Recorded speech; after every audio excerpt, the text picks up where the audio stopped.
Iran has long had three pillars of intimidation and coercion: their nuclear program, their ballistic missiles and drones, and their proxies, especially Hezbollah, Hamas, and the Houthis. Let's look at each of these. First, all signs pointed to Iran's intent to create a nuclear weapon capability. And then to protect their nuclear program, Iran built thousands of ballistic missiles and drones, and they did it for two reasons: to create a shield to make their nuclear site untouchable, and to create an offensive capability so large that regional partners couldn't possibly defend against it. Along the way, their proxies did Iran's dirty work across the region. Prior to the start of Epic Fury, Iranian-supported terror groups attacked U.S. troops and diplomats more than 350 times in the previous 2.5 years, killing 4 U.S. service members and wounding nearly 200 others. To directly counter this accelerating Iranian strategy that we all saw, the U.S. military was directed by the President to execute 2 significant operations, and here are the results. First, Operation Midnight Hammer significantly degraded Iran's nuclear program. And second, Operation Epic Fury significantly degraded Iran's ballistic missiles and drones while destroying 90% of their defense industrial base, ensuring that Iran cannot reconstitute for years. And then finally, Iran spent decades and billions of dollars arming proxies. Today, Hamas, Hezbollah, and the Houthis are cut off from Iran's weapons supply and support. Said a different way, American military action derailed Iran's strategy that was 47 years in the making. So where are we now? The ceasefire continues, and consistent with the President's direction, we've established a highly effective maritime blockade of Iran. To date, we've turned away 88 ships. There has been zero trade into Iranian ports and zero trade out of Iranian ports, squeezing Iran economically and creating powerful leverage for the ongoing negotiations. Of course, these results were not without cost. We honor the memories of the 14 service members who made the ultimate sacrifice during Operation Epic Fury, and 2 soldiers and a civilian killed in Palmyra, Syria. They represent the very best among all of us. But before I close, I want to make clear, we are committed to the law of armed conflict. The United States does not target civilians. We take all civilian casualty reports seriously. This is now part of our culture, and I invite each and every one of you, as well as all of your staffs, to visit Tampa and see our targeting process for yourselves. As I sit here, we're clear-eyed. The situation in front of us is complex. High-stakes negotiations continue. Our job is to be ready, and we are. I testify today on behalf of the brave servicemen and women deployed to the Central region. It's a great life honor and privilege to serve as their commander, and thank you, and I look forward to your questions. Thank you, Admiral. General, you're recognized. Chairman Rogers, Ranking Member Smith, members of the committee, thank you for the opportunity to provide you an update on U.S. Command. I'm joined today by Command Sergeant Major Garrick Banfield, AFRICOM Senior Enlisted Leader, and it's an honor for me to be here today with my friend and colleague, Admiral Cooper, and the Honorable Dan Zimmerman. We all appreciate your unwavering support to our nation's warfighters. Before I start, I'd like to recognize the service of First Lieutenant Kendrick Lamont Key, Jr. and Specialist Mariah Collington, who lost their lives in a tragic accident during African Lion. I would also like to thank our allies and partners, particularly Morocco, who stepped forward when it mattered most. Today, the epicenter of global terrorism is in Africa. ISIS leadership is African. Al-Qaeda's economic engine is in Africa. Both groups share the will and intent to strike our homeland. As the President reported this past Friday, AFRICOM, in close coordination with our Nigerian partners, dealt a significant blow to ISIS global terror network. Our successful mission eliminated several key ISIS leaders, to include Abu Bilal al-Manuki, the most active and impactful terrorist in the world. He was the ISIS financial and organizational mastermind plotting attacks against the United States and our interests. Manuki's death disrupts ISIS operations around the world, but only sustained pressure and multidimensional approach with the support of partners united by mutual security interests can address this complex problem. As this recent operation demonstrates, AFRICOM is prioritizing willing and capable partners. We support partners with unique capabilities only the U.S. can provide, such as ISR, targeting, and precision strike. This approach has taken ISIS leaders off the battlefield in Nigeria and driven their leadership in Somalia underground, putting pressure on the broader ISIS network. In West Africa, al-Qaeda affiliate JNIM has demonstrated increased capacity to control key terrain in the Sahel, most notably by strangling fuel supplies around population centers. The capture of a capital city would provide al-Qaeda with all the trappings of a nation-state to sponsor global terrorism. With a 75% reduction in our regional posture over the past decade, compounded by the drawdown of our allies, we struggle with an intelligence black hole. Without sufficient indicators and warnings, we risk being blind to the gathering dangers and threats of the region. AFRICOM's lack of expeditionary capabilities and diminished force posture compromises our crisis response. In a crisis, we can surge assets, but you cannot surge trust. Our reduced presence on the continent also allows disruptive actors to drive the agenda and undercut American interests. China views Africa as its second continent, securing control over critical minerals and infrastructure, potentially boxing us out of the resources that energize our industrial base. Africa also serves as Putin's purse, where Russia exploits instability to extract resources, including human lives, to fuel its war machine. To contend with these threats, AFRICOM must think and operate differently. With less than 0.1% of the department's budget, we must maximize every taxpayer dollar to deliver an outsized return on investment. AFRICOM continues to leverage low-cost, high-yield activities to amplify our impact on the continent.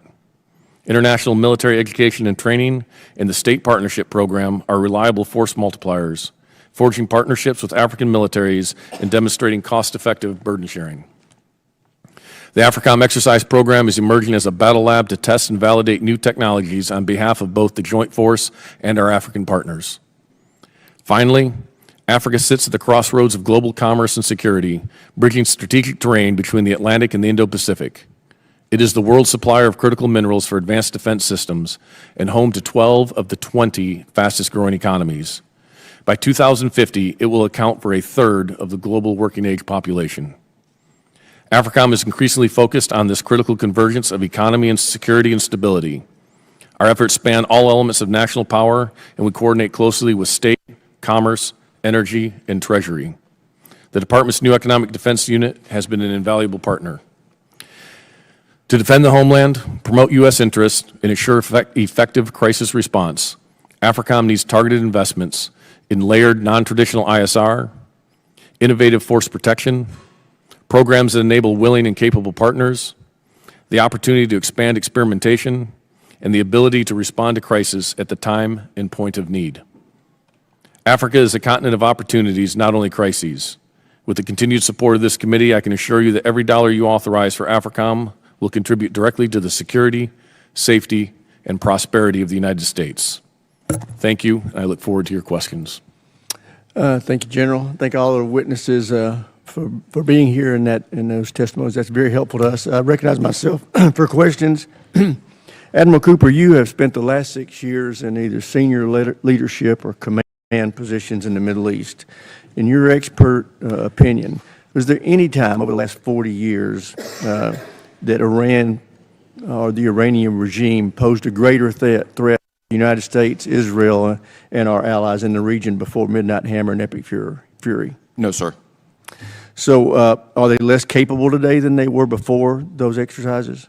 They are significantly less capable today than they were before the two major operations. And what would a nuclear-armed Iran mean for our partners in the Middle East and our presence there?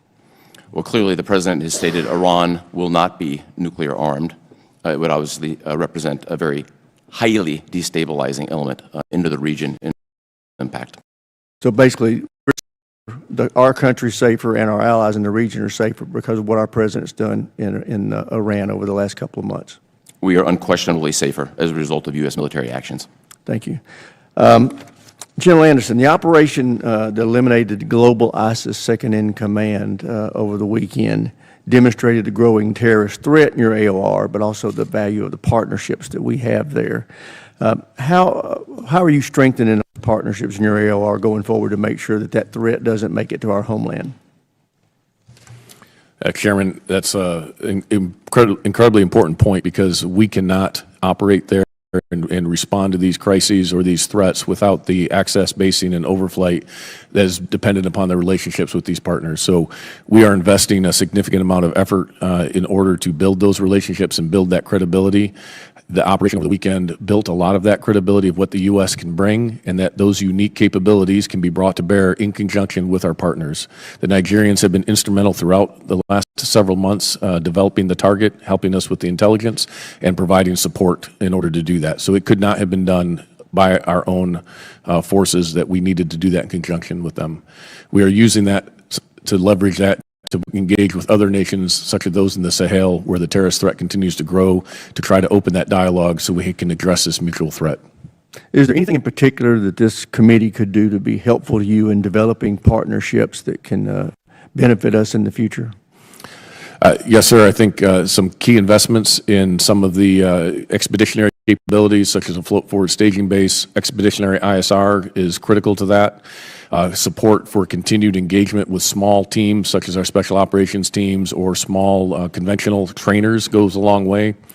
And then the last one I would say that is not as much in the military realm, but where we see the security convergence intersection with economics, is encouraging investment and development in Africa that allows for that stability to continue to develop, because security depends upon stability. That allows investment, and that leads to prosperity, and that's eventually helps protect the United States in the long run. So while not directly our role, we can help identify those areas where those investments have security implications. Yeah, well, I do think it's important when we talk about our role there that we make it clear to the larger universe of members of Congress that we do need to be building partnerships in the African continent, and we don't need to be tying that to them changing their cultural values necessarily. We need partnerships, and whether we like it or not, China and Russia and Iran are all down there building partnerships, and they're not judging these people based on their cultural values. So it's something I think we can learn from. With that, I will yield to the ranking member for any questions he may have. Thank you. Admiral Cooper, you mentioned in your opening remarks the commitment of your command to preventing civilian harm. So just two questions about that. One, it's been 80 days, thereabouts, since the initial campaign that struck the girls' school in Iran. Tehran killed, I think, over 150 schoolgirls. It's really pretty clear what happened there, but 80 days on, we have not taken responsibility for that attack. The endless stalling that's being investigated, it's being investigated, it's being investigated. In the past, when we've had these types of mistakes, they have been quickly acknowledged, even if a further investigation is necessary to figure out prevention methods. So can you, at this moment, acknowledge that that mistake was made and that we were responsible for it? It's something we didn't want to do and don't want to repeat? Congressman, to reiterate, the United States does not deliberately target Got that part. Period. Full stop. And nor are the Iranian people our enemy. The IRGC is the adversary in this case. I heard that in your opening statement, Admiral. I asked you a very specific question, and I'm curious what the answer is. So the investigation is ongoing. As soon as it is complete, I'm happy to be as transparent as possible. We will not take responsibility for something we very obviously did. So it's a complex investigation. The school itself is located on an active IRGC cruise missile base. Absolutely. It's more complex than the average strike. As soon as we're complete, I'm fully committed to transparency, given your important oversight role and the other members here. Just so you know, and I have an enormous amount of respect for you and an enormous amount of respect for the Pentagon, I do not trust that answer. What we've seen out of the Secretary of Defense and his callous disregard for any sort of rules of engagement or protecting civilian life make us suspicious. And that's the only second question I have for you. Do you think it's ever appropriate for anybody in a leadership position to use the words "no quarter" when describing how we are conducting our operations in Iran? So I think it's appropriate as military leaders. We follow the law of armed conflict and our constitutional responsibilities, and that's what we've done. And you would agree that no quarter is not following the law? I would agree it's our constitutional responsibility to follow the law. Is no quarter following the law or not? I would agree that we follow the law, sir. But you're not going to get specific about it. We're just going to have sort of a general, generic understanding of it, and then do whatever we want to do with no accountability. look, people make mistakes. It's in a war. Things happen. I get that, okay? And I'm not going to be as overly judgmental as some. But that the arrogance of this Pentagon and their unwillingness to acknowledge any mistake is precisely the reason that we are in the hole that we're in with no way out of. Somebody in that command needs to own up to the dumb things that are said and done to give us some confidence that they won't keep happening. Mr. Zimmerman, can you explain to me how it works, why it is considered to be intelligent for the president day after day after day to keep saying that Iran has agreed to things that very clearly they have not agreed to, which then becomes obvious to the entire world within some 24 to 48-hour time period? Help me out here. What is the strategy of the president standing up and saying, we have defeated them, the war is over, they've agreed to everything? I mean, doesn't that just make us look like a bunch of clowns past a certain point when it becomes obvious that that's not the case? Congressman, the president's willingness to act decisively to protect Americans and our partners and allies has advanced U.S. credibility. It has not sunk U.S. credibility.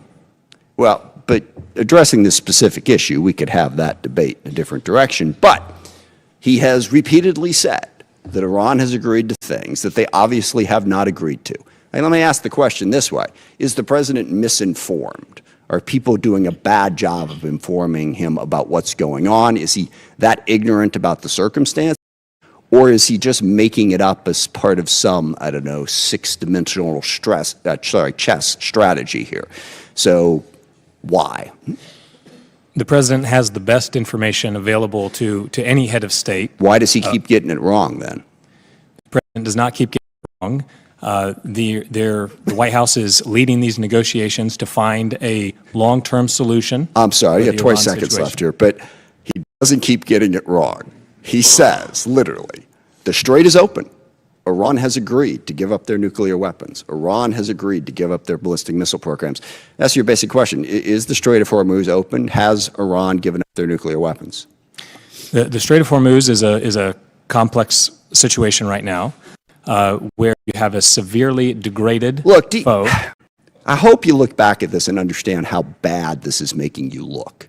I mean, look, you can answer the question now. You can challenge me in 1,000 different ways, but to just pretend that reality isn't reality and say it over and over again in a public hearing, I'm sorry, that's not helping our credibility. Thank you for the indulgence, Mr. Chairman. I yield back. Chair now recognizes a gentleman from South Carolina, Mr. Wilson. Thank you, Chairman Mike Rogers, for your correct assessment that the American military is unmatched professionalism, as we see with the three witnesses today. How reassuring for the American people and how a deterrence it is to the enemies we have around the world. I've never been more appreciative of the American military than I am today. As a 31-year veteran myself, I'm really grateful that I've had 4 sons serve in Iraq, Egypt, Afghanistan, to see the success. And dictators are on the run. It began, I'm grateful, with dictator Assad in Syria. And he actually, an honor, he declared me an enemy of the state November a year ago. And then with President Trump's election, he fled to Moscow. And now President Trump is giving Syria a chance. It's gone. And then I'm really grateful that the dictatorship in Venezuela has been removed. Again, what extraordinary success. I was really grateful to have the opportunity to let President Trump know how much the American military, American citizens appreciate that he showed that the Russian anti-aircraft capability is not very good, Chinese radar fails, and Cuban mercenaries are expendable. And then you get to the ultimate, and it just should not be misunderstood historically, the elimination of Khomeini and his leadership. In world history, I'm not aware of any conflict begun where in the first minute the leadership, dictatorship was eliminated, and how deserving, because he had just murdered 40,000 of his own citizens, and so he deserved what came his way, despite the sympathy of the American media that we should have given notice. With that in mind, too, around the world, from operations in the Western Hemisphere against North terrorists to decisive action against the Iranian regime through Operation Epic Fury to the continued efforts against terrorists and malign actors across Africa and the Middle East, our service members have demonstrated extraordinary courage, precision, and unmatched professionalism. As we confront Iran and its puppets who have attacked and murdered the Israelis, and the terrorist organizations and war criminal Putin, who wants to resurrect the Soviet Union, the failed Soviet Union, annexing Belarus, leaving troops in Moldova, invading Georgia, rigging elections in the Republic of Georgia, where the correct president, a legitimate president, is Shlomo Saakashvili, and then, of course, the invasion of Ukraine with tens of thousands of people who have lost their lives. With that in mind, the growing influence of the Chinese Communist Party, we need to assure that the Central Command and Africa Command have the posture, partnerships, and capabilities needed to defend the homeland, protect our allies, and achieve peace through strength. With that, Admiral Cooper, you have documented really well the success of Operation Epic Fury, which has been a devastating blow to the dictatorship in Iran and ability to murder Israelis and Americans. In your assessment, has this degraded Iran's ability to generate another October 7th was mass murder of Israeli citizens? Congressman, first, thank you for your own service and that of your children. We honor them today. My assessment from a military perspective is, as we sit here today, Hamas, Hezbollah, and the Houthis have been cut off from the decades-long flow of military supplies, and thus mitigating and eliminating any chance of a future October 7th based on the circumstances right now. I just agree with your assessment, and it's just remarkable, the achievements of our military. And Secretary Zimmerman, I appreciate your North Carolina heritage, and the Department has promoted partners in both the Middle East and Africa to assume more responsibility for their own security. How are we achieving this without creating a vacuum against war criminal Putin or the Chinese Communist Party or the regime in Tehran? Thank you, Congressman. And as we are working to find operationally independent partners with shared security interests who can responsibly take up the security burden alongside us, we are very clear-eyed about the threats across the CENTCOM and AFRICOM theater that these adversaries present. And we have not lost sight of those. And indeed, Admiral Cooper, we did have allies to work with us in Operation Epic Fury. Can you identify key allies that were helpful? Congressman, most notably, we literally serve side by side in this broad Middle East air defense network with 5 Middle East partners, UAE, Saudi Arabia, Bahrain, Qatar. Gentleman's Kuwait, time's expired. Chair, and I recognize the gentleman Jordan from and Israel. Connecticut, Mr. Courtney. Thank you, Mr. Chairman, and thank you to the witnesses. Mr. Zimmerman and Admiral Cooper, in your testimony, Admiral, you in page 3 stated that one of the top priorities of CENTCOM is preserving America's advantage and position of strength relative to China. Mr. Zimmerman, in page 1, you said, secondly, we will deter China in the Indo-Pacific region through strength, not confrontation. So the U.S. Naval Institute publishes a weekly ship tracker, which again identifies where our surface ships are located around the world today. So last night's tracker shows that there are 25 warships that are in the Central Command region. 2 more minesweepers are apparently on the way to join the fleet. In Indo-Pacific, we have 1 carrier, the George Washington, which is not actually just being fitted out for deployment. It's not actually underway with a strike force. And we have 1 ARG-MU amphibious ship with 3 accompanying vessels. That's 4. That's the total count. That's 52% of the surface of the Earth is in the Indo-Pacific region. And because of this war, we have ships that are home ported in Yokosuka, Pearl Harbor, that are now situated in Central Command. And I guess the question I have for you, Mr. Zimmerman, the National Defense Strategy states that the U.S. will build and sustain a strong denial defense along the first island chain. Right now, I don't know how that's possible, given the fact that so many forces, naval forces, have been concentrated in command. How is this policy, this war, aligned with our national defense strategy, which identified China as still the number 1 pacing threat? Congressman, we remain fully committed to the priorities as you have outlined them there, including denial defense and deterring China peace. With what?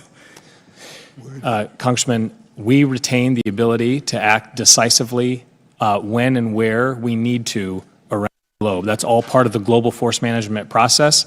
The Indo-Pacific theater is not part of my theater, so I'll be careful how broadly I speak. But rest assured, the department is 100% committed to the priorities laid out in the NDS, and we retain the ability to act to implement all priorities, Thank you. So, Mr. including. Chairman, I'd just ask that the USNI tracker dated May 18th be admitted to the record, which again just shows the incredible imbalance that we have right now in terms of the positioning of our fleet.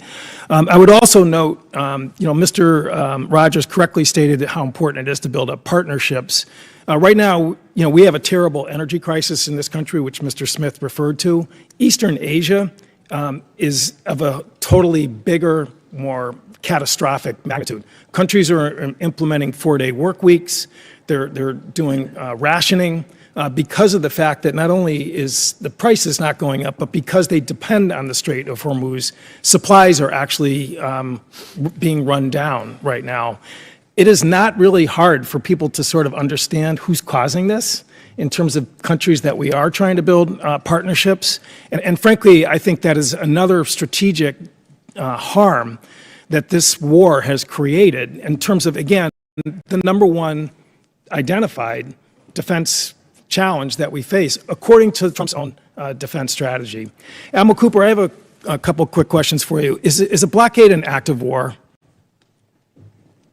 So we're executing the blockade today consistent with international armed conflict. Well, associated with the international law actually in terms of blockades was established in 1909 at the London Naval Conference, which the U.S. participated in, and the U.S. Senate actually voted to endorse. And it defined blockades as an act of war. Blockades don't work unless you have warships there to enforce them. So of course it's an act of war. I mean, and again, that's black letter maritime law, isn't it? So I defer to the department as well as the White House in any characterization of how we execute business from a combatant command standpoint. From my perspective, we execute the orders as given, and today the legal umbrella that we're operating under is international armed conflict. Well, it is really, as I said, not even a question of law or facts. I mean, if we had a Navy blockading the port of New York and New Jersey, we would treat that as an act of war. And the notion that somehow the ceasefire stopped the tolling of the War Powers Act in April when we put a blockade a few days later, which is an act of war, again, fails the legal test, which you don't need to really get intense advice from Office of Legal Counsel. I yield back. The gentleman's time has expired. The chair now recognizes Mr. Turner. Thank you, Mr. Chairman. General Anderson, in your opening portion of your written statement, you say that AFRICOM, we work with our African partners and our allies on collective security. You then note that you're facing more demanding challenges with ISIS, Al-Qaeda, but also disruptive actors like Russia, China, and Iran. I want to turn to Kenya and Russia. I think I believe that Kenya is a strong ally. You would agree that Kenya is a strong ally, would you not, General? Yes, I would. I've been to Kenya. I've seen and I'm aware of our collective operations, and I was very surprised and very concerned when I saw the New York Times reporting of Kenya's National Intelligence Service report that up to 1,000 Kenyans had been solicited by Russia and had been taken by Russia to fight in Ukraine, and that they had taken them from Kenya and they'd ended up in the front lines of Ukraine. What struck me is not just that there were Russians in Kenya that were operating, but that the enormity of what an operation would be to be able to solicit and obtain and convince 1,000 Kenyans to leave Kenya, go to Russia, end up in Ukraine fighting, and the structure, just the logistics of that, and the influence campaign that is. Are you familiar with that report? Could you speak about that and really the necessity of us to be able to counter that work and assist the Kenyans in countering Russia in Kenya? Yes, Congressman, I agree, and it is disturbing how many Africans from across the continent are being recruited by Russia to fight in Ukraine. It's not solely a Kenyan problem. To the point in Kenya, I agree, the concern has been, and I think it was highlighted in that New York Times article as well, is that it's not been clear that they were recruited to go to Ukraine, often using other reasons to recruit them, whether for work or for other jobs, not necessarily articulating the fact that they end up on the front lines in Ukraine. So one of those things that we have done to help counter that is just implement truth by being able to inform our partners of what's happening has been very powerful. But this is not just disinformation, told what they're going to do, and then they're ending up in Ukraine, but that there's this infrastructure that Russia has deployed, and 1,000 out of Kenya is pretty enormous. So you're up against a pretty enormous structure that Russia has deployed within Kenya. Russia is using many different means in order to recruit folks from across the continent, and you are correct. They do have the network in order to bring them back into Russia. Thank you. Secretary Zimmerman, first off, congratulations on your answers to the ranking member. They were excellent in the manner in which you handled those questions. Looking at the Admiral's testimony, he indicates that ISIS has been marginalized thanks to the Iraqi security forces and Kurdish Peshmerga. He speaks of some of the accomplishments that occurred. I'm concerned, though, however, that when you look at the overall funding for counter-ISIS train and equip funding, what the impact might be for Iraqi Kurdish allies. Could you speak for a moment as to our support for the Iraqi Kurdish allies and what the support might be there? Congressman, thank you. We have the greatest appreciation for our Iraqi Kurdish partners. It's hard to find a more willing, capable group to work alongside, and we welcome the support funding that Congress has provided to continue that partnership. This has become particularly stark, and I'll be maybe more general how I speak here, but Operation Epic Fury has shown that the Shia militia groups in Iraq have a lot of agency and independence to act in ways that are harmful to the United States. Only showcased how helpful the Iraqi Kurdish partners are. The gentleman yields back. Chair now recognizes the gentleman from California, Mr. Garamendi. Thank you, Mr. Chairman. And thank you very much for attending this and your testimony, and our appreciation for the hard work and the sacrifices being made by the men and women in our military. They operate in the CENTCOM area. Mr. Zimmerman, the administration formally notified Congress on or about May 5th that hostilities against Iran had been terminated. Is that correct? My understanding is, as you say, that notification went out. You have a real difficult time answering questions directly, don't you? So you notified that it was terminated, correct? Correct. All right. Now, Admiral Cooper, have you reduced the state of preparedness for our troops in the region? Congressman, consistent with my responsibilities as a combatant commander, I'm prepared to execute a broad range of contingencies. Where we sit today, we're executing a blockade, and we're prepared for further direction, depending on how negotiations go. So the state of preparedness remains at its highest level? It does. Thank you. Are American troops still in harm's way? Depending on a variety of contingencies. Are American forces defending against Iranian threats? When threatened, we always defend ourselves. Okay. Did CENTCOM fire on Iranian attackers running the blockade on May 6th and 8th? We fired on, after going through a series of de-escalation measures to get tankers to stop, consistent with the blockade, we disabled those tankers. So you did fire on Iranian tankers on May 6th and 8th? We disabled them, yes. We fired on them, and as a result of the fire, they were effectively disabled. Did the U.S. launch strikes against Iranian military sites on May 7th? So the United States forces in the execution of defensive mission in moving destroyers from the Arabian Gulf back into the Gulf of Oman were fired upon dozens of times. We defended ourselves. So and American forces were fired upon by Iran, and you fired back. That's exactly right. Thank you. Is it your military assessment that hostilities have been ceased since April? We remain in a ceasefire. Yes. That's not my question. My question was military assessment that hostilities have ceased since April. My military assessment is the ceasefire has set the foundation for military hostilities to cease. Iran pushes it. So the hostilities have continued.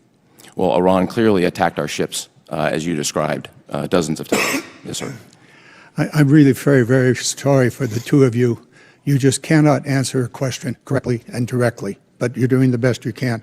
It's incredible to me that this department has such disregard for the Congress and the U.S. Constitution, that the U.S. military forces are not still engaged in hostilities and still deployed against the war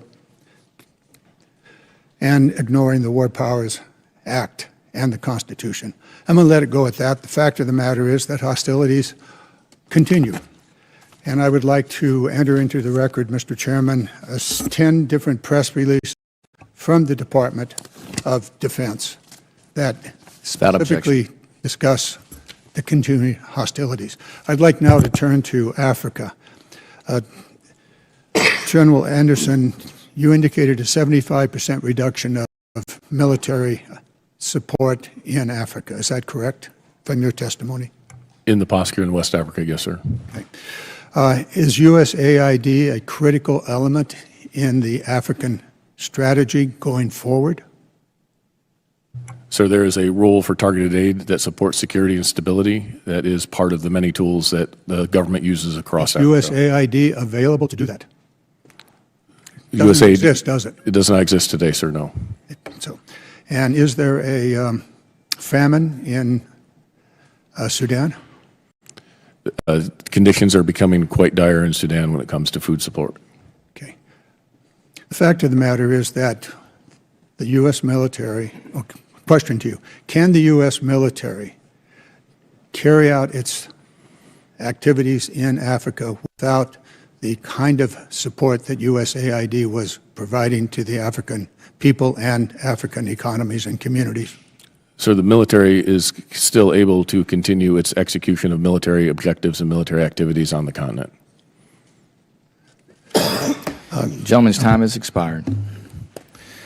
The chair now recognizes himself for some questions. And gentlemen, thanks again for joining us today. Admiral Cooper, I want to begin with you and to get your perspective on the Iranian regime's attacks against civilian targets, both in the Gulf region and neighbors in the entire vicinity. We know historically they've used proxies like Hezbollah, Hamas, the Houthis, to maim, torture, and kill innocent civilians, including Americans. We know that now the regime has blood directly on their hands and things that they've done most recently, and we've seen that. It's pretty alarming as to how they are escalating things within that realm. To me, it's pretty clear that the destabilizing force in the Middle East is Iran, and they intend to continue that. There's also very distinct differences between how the United States operates and how Iran operates in this time of conflict in that region. I wanted, though, to rewind a little bit and go back to where things started, and that was last December, and get your perspective on how you were monitoring the anti-regime protests and efforts there in Iran. What was your assessment of that? What did you find, and what did you see? And then, how many civilians do you assess were killed or hurt in those counter efforts by the government against its civilians? Congressman, we'd assess that number to be in the tens of thousands of civilians killed by the regime. Okay. And what was your assessment when you evaluated that back in December as far as what the Iranian government was doing against its civilians? As things started in December, you could, at the infancy of protests, you could see Iran initially, the regime initially, addressing this in the teens and low hundreds, eventually evolved by January into the killing of tens of thousands. Okay, very good. Let me ask too, since the conflict has begun, how many drones and missiles has Iran launched? And how many of those have targeted civilian sites? And can you give us some examples of the civilian targets that have been struck by those drones and missiles?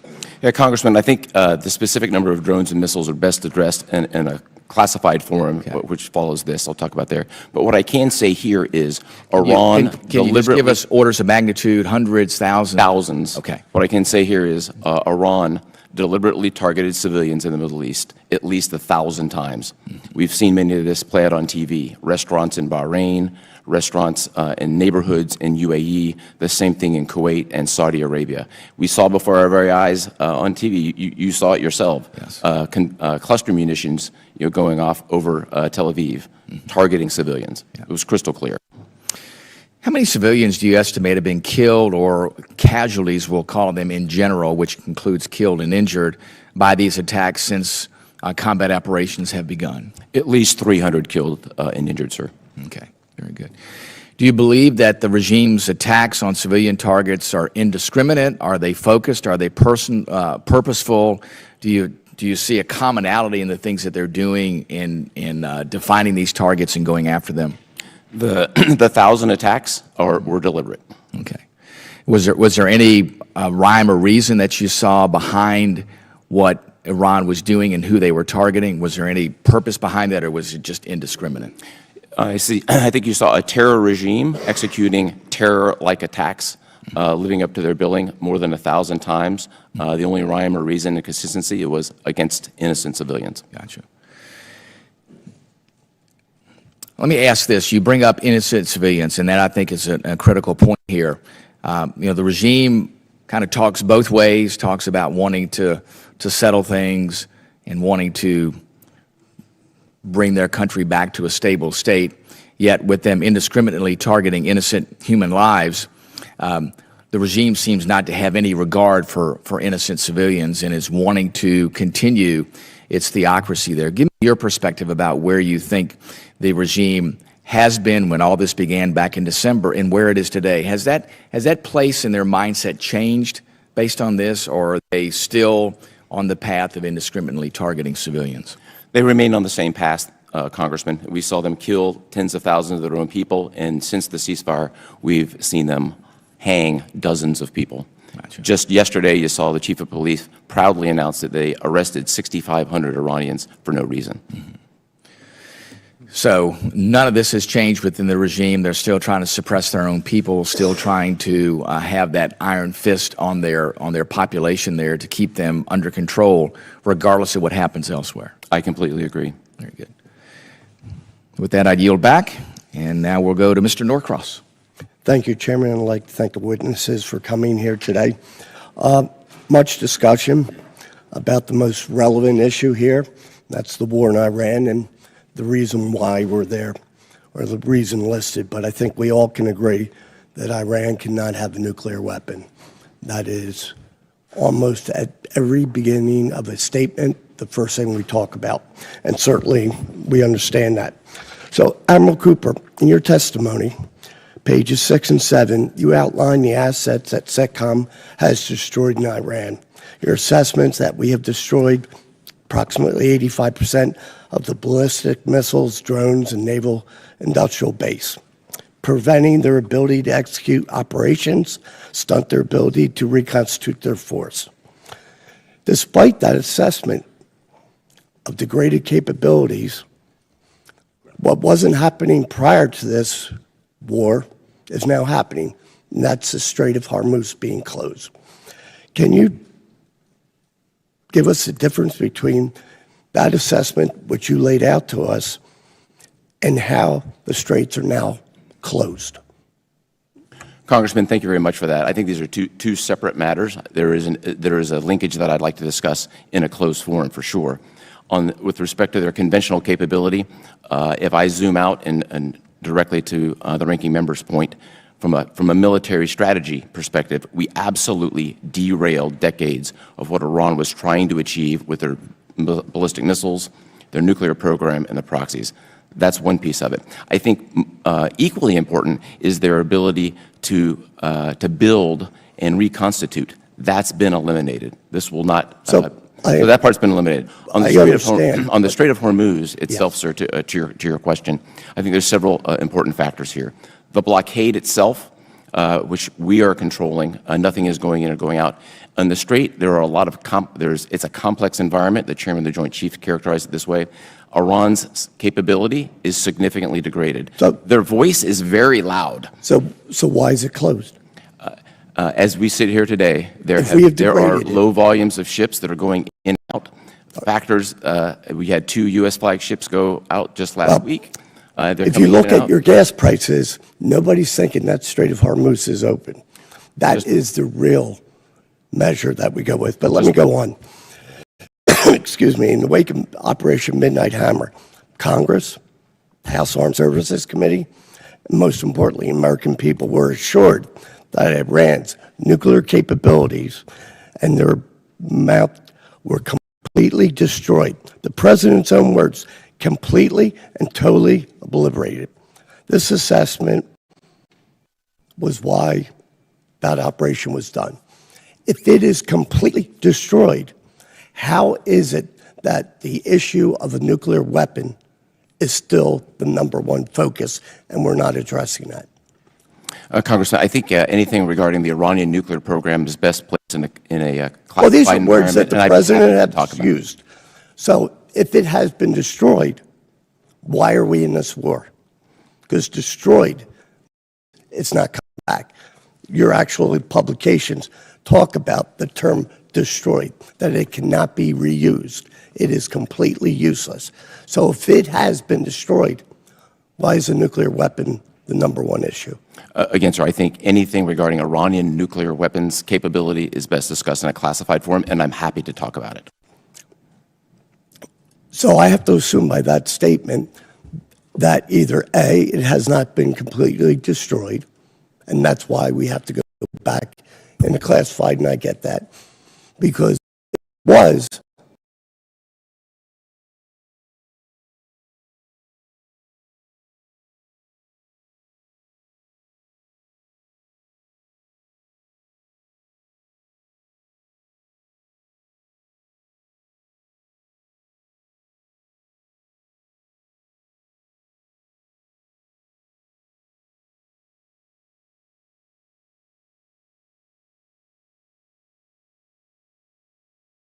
the land. Is that correct, Chairman? General Anderson, your statement, terrorism remains the most acute threat in Africa. U.S. responsibility has become the center of gravity for global jihadism, with accounting for over 1% of global deaths in 2024. ISIS West Africa, JNIM, Al-Qaeda, pretty powerful paragraph written there that some people will take part to. What can AFRICOM, I spent a fair amount of time on the continent between this committee and another one, not do today that it could do 5 years ago, and what is being done to correct that? Congressman, I think the best example I can give is that 5 years ago when I was commander of Special Operations Command Africa, we rescued American hostage Philip in 96 hours, largely because we had access, placement, and relationships. Today, Kevin Rideout is on day 209 of his captivity because we do no longer have the same level of relationships and access that we had before. We are working to rebuild that access and engage with those folks in those different countries to address the common threat. So we lost Airbase 101 and 201 that did tremendous damage to our ISR cover. I went to Nigeria. I spoke with, I know Minister Timba, others.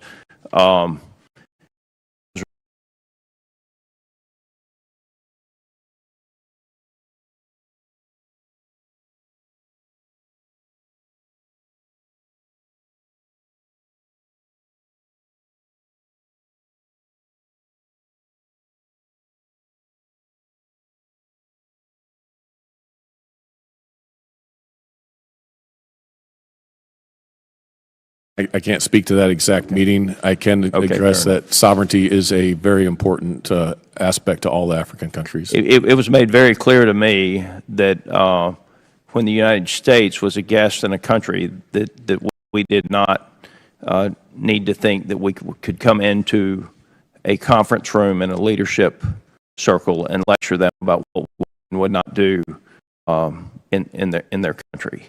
And I'm concerned about the loss of word because of the arrogance and the lecturing that occurred many years ago. And I do think Secretary Rubio is trying to regain credibility with those countries. I was in Burkina Faso not too long ago.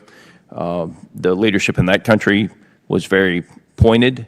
They want trade, not aid, which I think is where the administration is headed, and that they had just expelled the French and they were not going to trade one master for another master, is literally word for word what the way it was put to me from the leadership of Burkina Faso. Is that consistent with what you hear? They are not going to trade one master for another? Congressman, that is consistent with what I hear across the region. So with the loss of access in Niger and the growing Russian influence in the Sahel, what are the most urgent basing and overflight gaps, and what authorities or resources do you need to restore operational reach? Congressman, the biggest concern I have is the growing black hole of intelligence in the Sahel with the withdrawal of the French and much of the European partners. As you mentioned, our withdrawal from Niger, it is very difficult to provide adequate NW. So what we are looking at is investments in non-traditional ISR capabilities as well as traditional intelligence surveillance in order to layer these, and that includes open source as well as exquisite. And so building that network in order to what's happening in the Sahel is our top priority. General Anderson, in my last 3 seconds, I want to read one other sentence from your the PRC sees Africa as their second continent and critical to their economic and military future. We as Americans need relationships with the continent of Africa. The critical minerals, as well as the ability to fight terrorism, is contingent upon our relationships over there. I have tremendous faith in you, General Anderson, and I look forward to working with you to restore that access. I yield. Chair now recognizes the gentleman from Massachusetts, Mr. Moulton. Thank you very much, Mr. Chairman. Admiral Cooper, you keep using the term significantly degraded. Last summer, we were told that Iran's nuclear program was obliterated. Can you clarify the distinction between obliterated and significantly degraded? Congressman, again, I think appropriate to talk about anything regarding the Iranian nuclear program. No, I'm not asking you to talk about the Iran nuclear program. I'm asking you to talk about English language. What's the difference between obliterated and significantly degraded? Are they the same? Congressman, anything regarding the nuclear program. I'm not asking you to talk about the nuclear program, Admiral. I'm asking you to answer a question that applies to a lot of things beyond the nuclear program. You've also said that their ballistic missile program was significantly degraded. What does that mean? The specific numbers are best, as you know from your own military President Trump's own experience. national security strategy, which he signed in December, 5 months ago, used the exact same phrase, significantly degraded. So if this was true back then, 5 months ago, then why did we start this war? Was he lying to us then? Congressman, from a military perspective, anything regarding the Admiral, are you nuclear familiar program- with if I may- General? if I- Are you familiar with General respect- Westmoreland? I'm very familiar, Congressman. He's well known for talking about body counts. Now, when I think about you in this war, I always think about how you always got up there and would say everything's going according to plan. So let me just ask, Admiral, where was closing the strait in the plan? I'm happy to discuss the specific operational aspects. But did you just not anticipate that? Do you not think that Iran could do that? Or was that part of the plan here? Congressman, For 250 years, the Navy has kept sea lanes open and free. Under every previous president, the Strait of Hormuz has been open. So why is it closed under your watch? Congressman, I've traveled through the Strait of Hormuz probably 100 times. I'm intimately familiar with it. Why is it closed? If you're so familiar with it, did you not anticipate that Iran might might answer the question? If I may answer with respect, with all due respect, my responsibility as a combatant commander is to lay out all the options present those to the Secretary and the President. They make policy-level decisions. So you presented the option. The operational aspect. So, Admiral, you presented the reality that Iran might close the strait to the President and the Secretary of Defense. Anything that I discuss with respect to Okay, well, let's go back to the plan. Where was begging China for help opening the strait part of the plan? So from a military perspective, There are multiple reports now public that Iran has already reconstituted many of its bombed-out missile sites. Was that part of the plan, too? those reports are inaccurate. Okay. I will actually give you credit for regime change. I know that was part of the plan.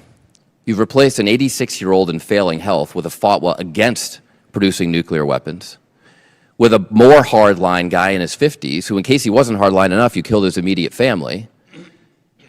Was that part of the plan? Is that the regime change you wanted?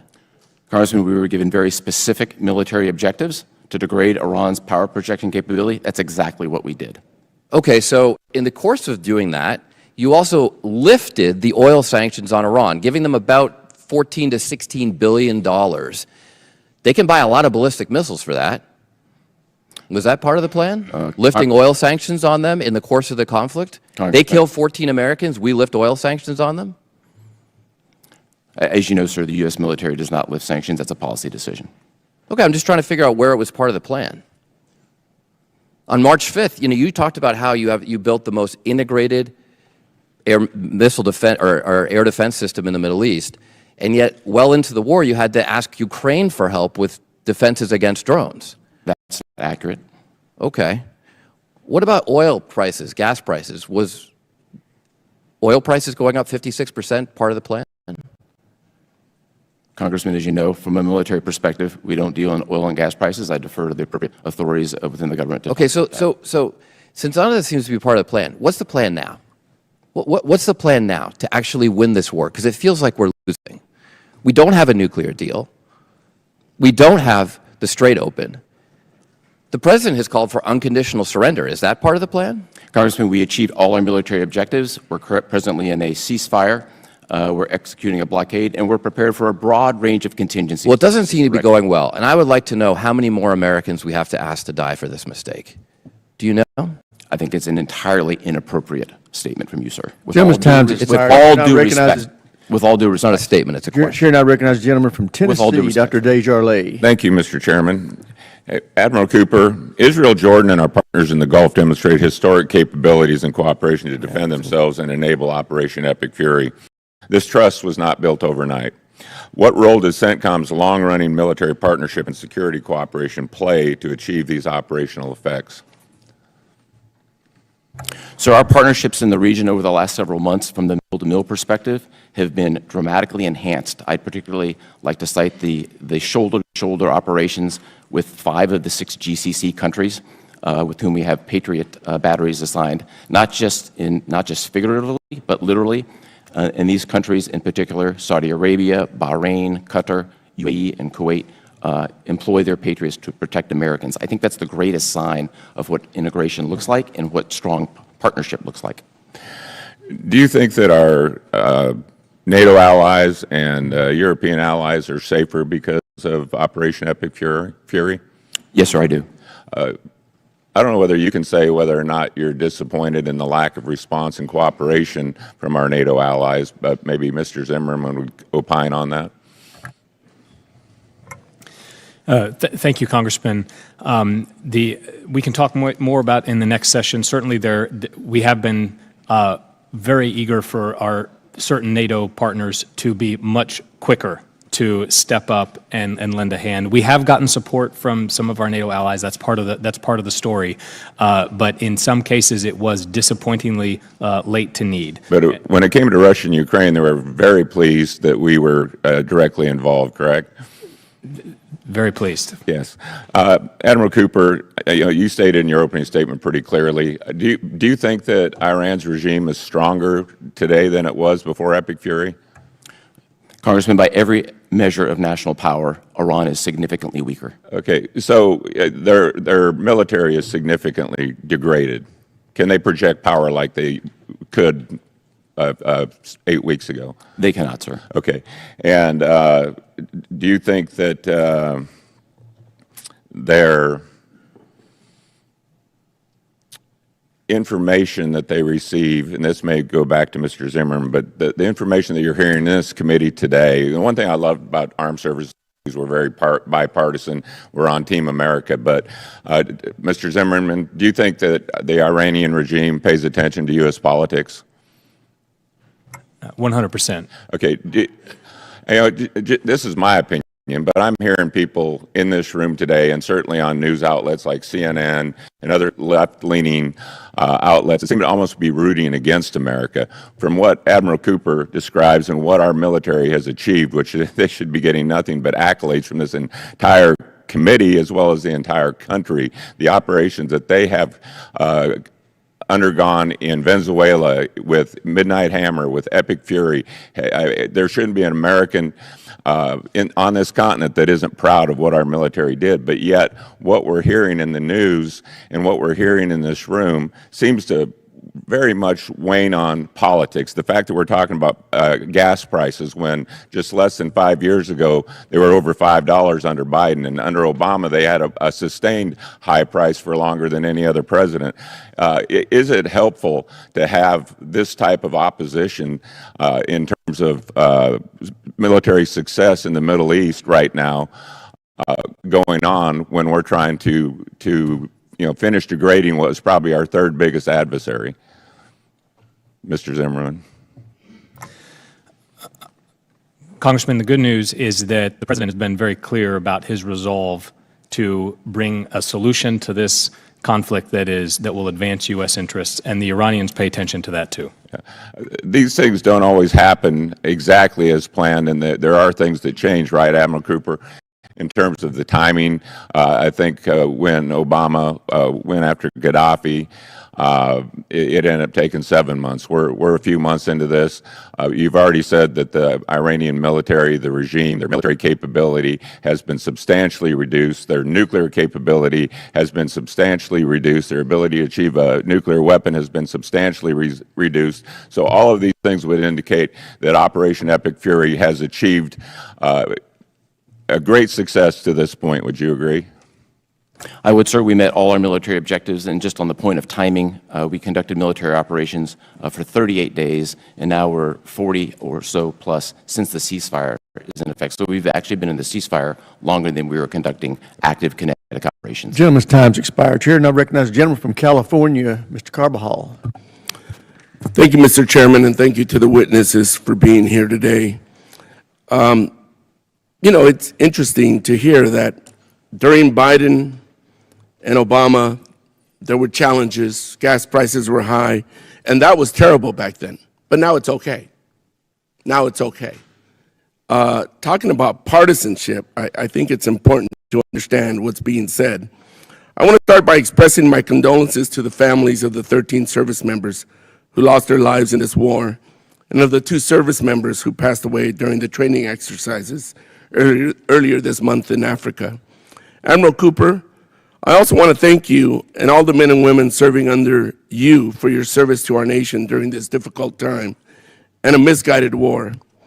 We are quickly approaching 3 months of deeply unpopular war, a war that still has no clear objectives and end in sight, a war that is costing billions of taxpayer dollars, a war that is driving up the cost of living for every American, especially at the pump. This war was not authorized or budgeted, which means the department will be asking Congress for a supplemental funding package on top of the proposed $1.5 trillion defense budget for fiscal year 2027. Secretary Zimmerman, we know the cost of oil has gone up globally, with some estimates over 55%. How much has this increase in oil cost CENTCOM directly over the duration of Operation Epic Fury and now into Operation Project Freedom?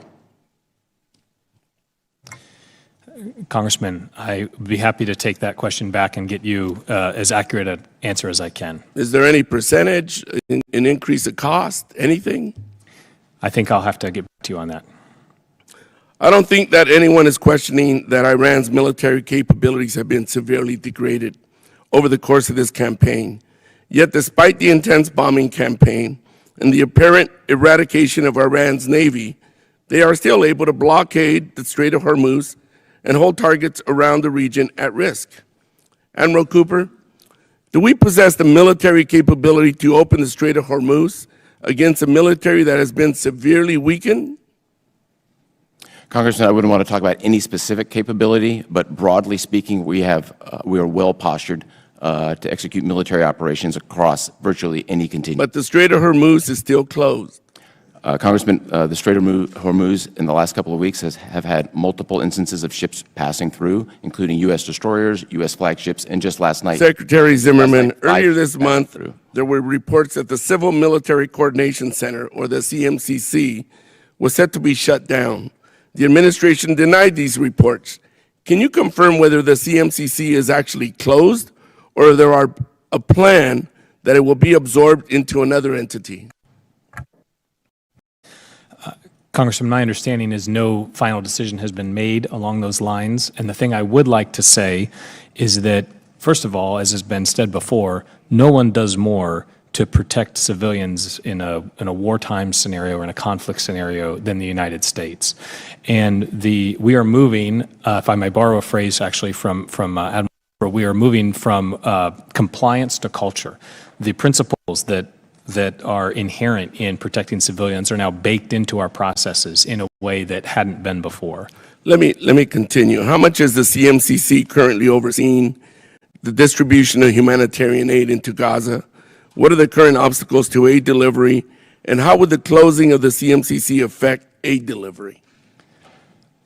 Can I defer to you on that? Yeah. Let me defer to Admiral Cooper on that. So the CMCC plays an indispensable role in both stabilization and the coordination of the delivery of humanitarian assistance. Since its inception, more than 70 countries and international organizations are in the CMCC. Admiral, what are they doing right now? They are helping to coordinate the delivery of humanitarian assistance and keep the ceasefire in effect, which has been successful for the last 7 months. How much aid has been delivered in the last 6 months?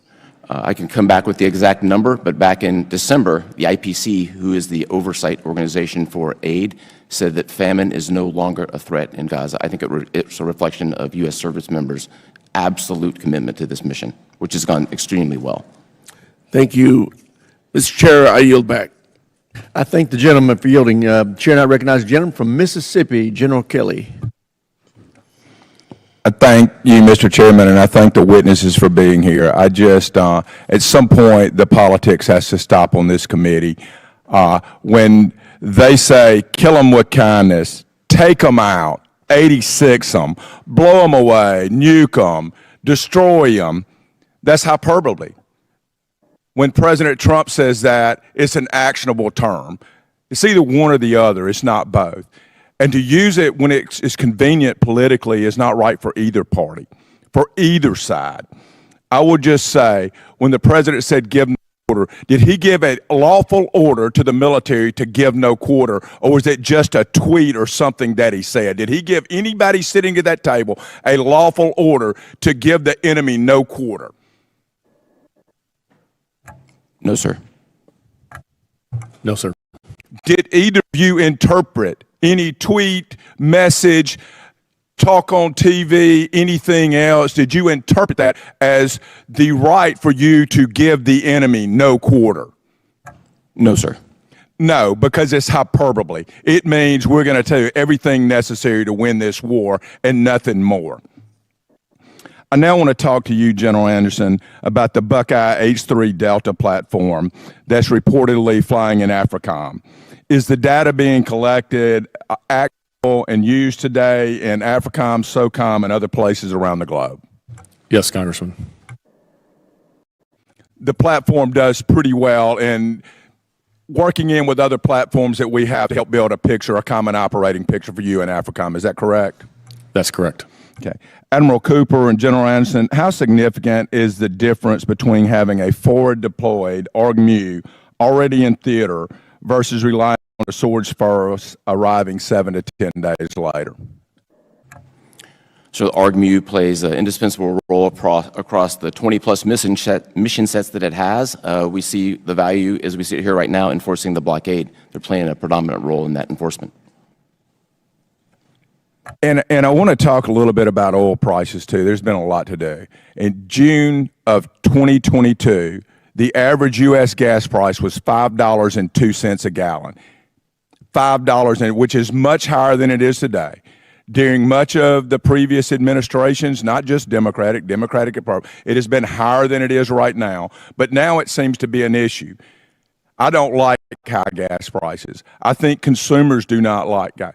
Do you feel like your military objectives and your political objectives are doing everything they can to end this as soon as possible to get those prices down, even though they're not the highest they've ever been? Yes, Congressman. I also want to talk about, I heard one of the further members talk about us lifting sanctions on Iranian oil. During the early days of the Ukraine operations, did we not lift embargoes over Russian oil to allow them to fuel their war machine, and in fact did not allow them to create more weapon systems and manufacturing to go after Ukrainians than all of the aid combined that we gave them as NATO and UN and everyone else? Did not the oil revenues that Russia was getting, because we allowed them to flow it into Europe, was it not greater than the amount of aid that we gave Ukraine? Congressman, I haven't done a side-by-side comparison, but certainly the Russian oil revenues are, it's a huge part of their economy, huge revenue, and they benefit tremendously from that and can turn it into war-fighting capability. And Admiral and General, as a combatant commander, do you feel more comfortable with the U.S.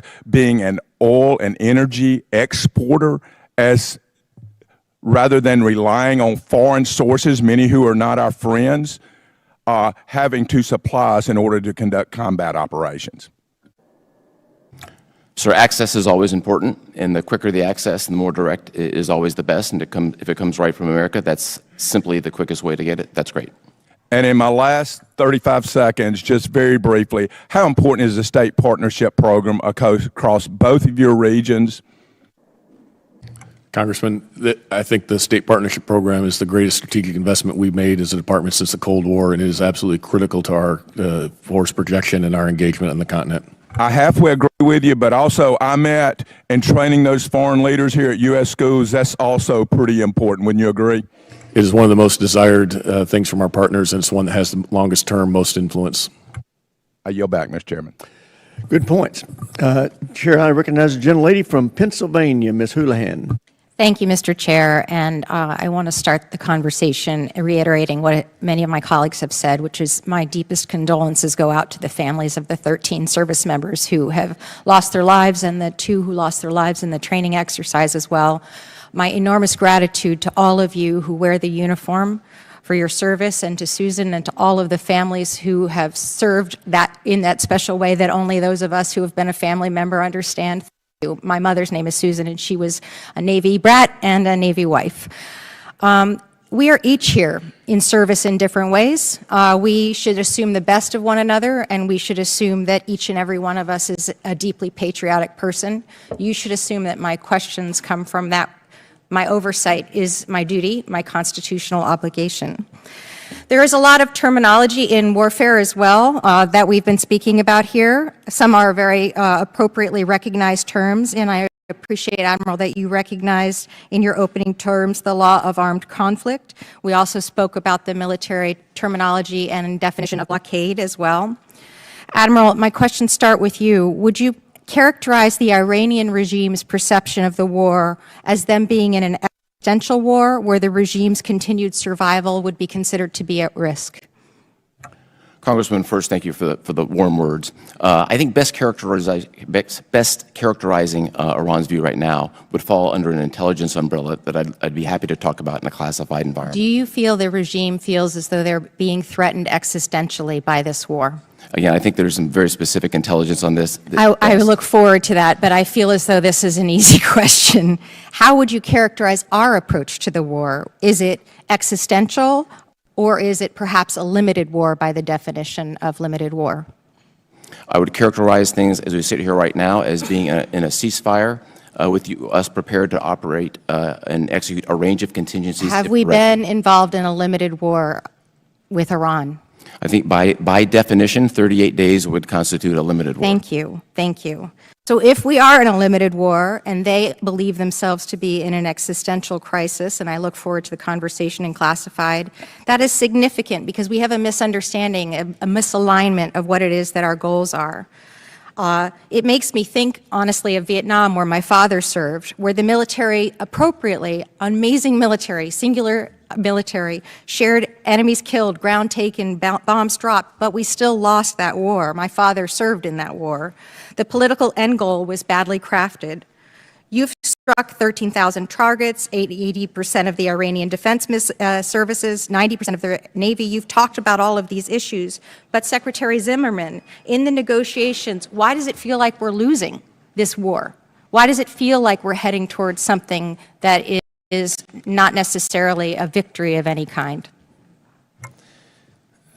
Congresswoman, I can't say I share that feeling. The negotiations, as you note, are ongoing, and as a department, we stand ready to backstop those negotiations. What does success look like for the president? What would winning look like? What are we waiting for in terms of negotiations?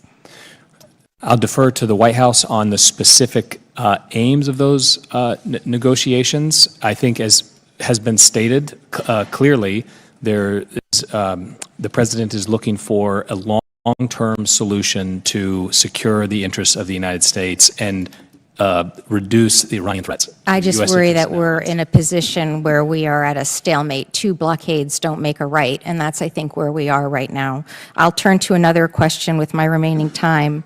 Open reporting, source reporting says that there's about 50,000 service members in the Middle East.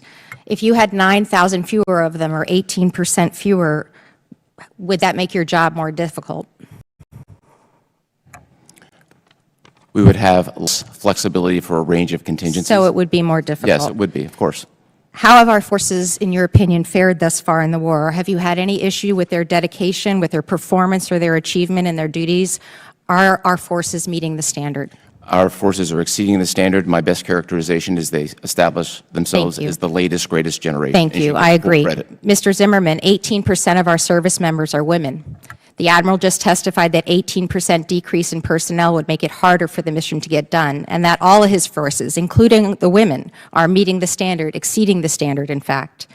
I would ask perhaps someone, perhaps you, sir, to talk to the Secretary of Defense and let him know that we already have the data, that we already know the answer to whether women in combat can serve and serve appropriately. There are no further studies required. Thank you, and I yield back. Gentlelady yields back. Chair now recognizes gentleman from Guam, Mr. Moylan. Thank you, Mr. Chairman. Thank you to our panel. I truly appreciate your hard work and your dedication to our nation and taking care of the American people. I really appreciate you and believe in what you're doing. Admiral, you, in your written statement, you talked of how we're doing with the situation, but you also talked on how we can maintain this from not continuing on. A long-term solution, I looked at it as in with burden shifting, talking with our allies on how they can become more active in investment, especially into foreign military sales. Burden shifting that would help us maintain this freedom that you are establishing now with the wins that you're getting.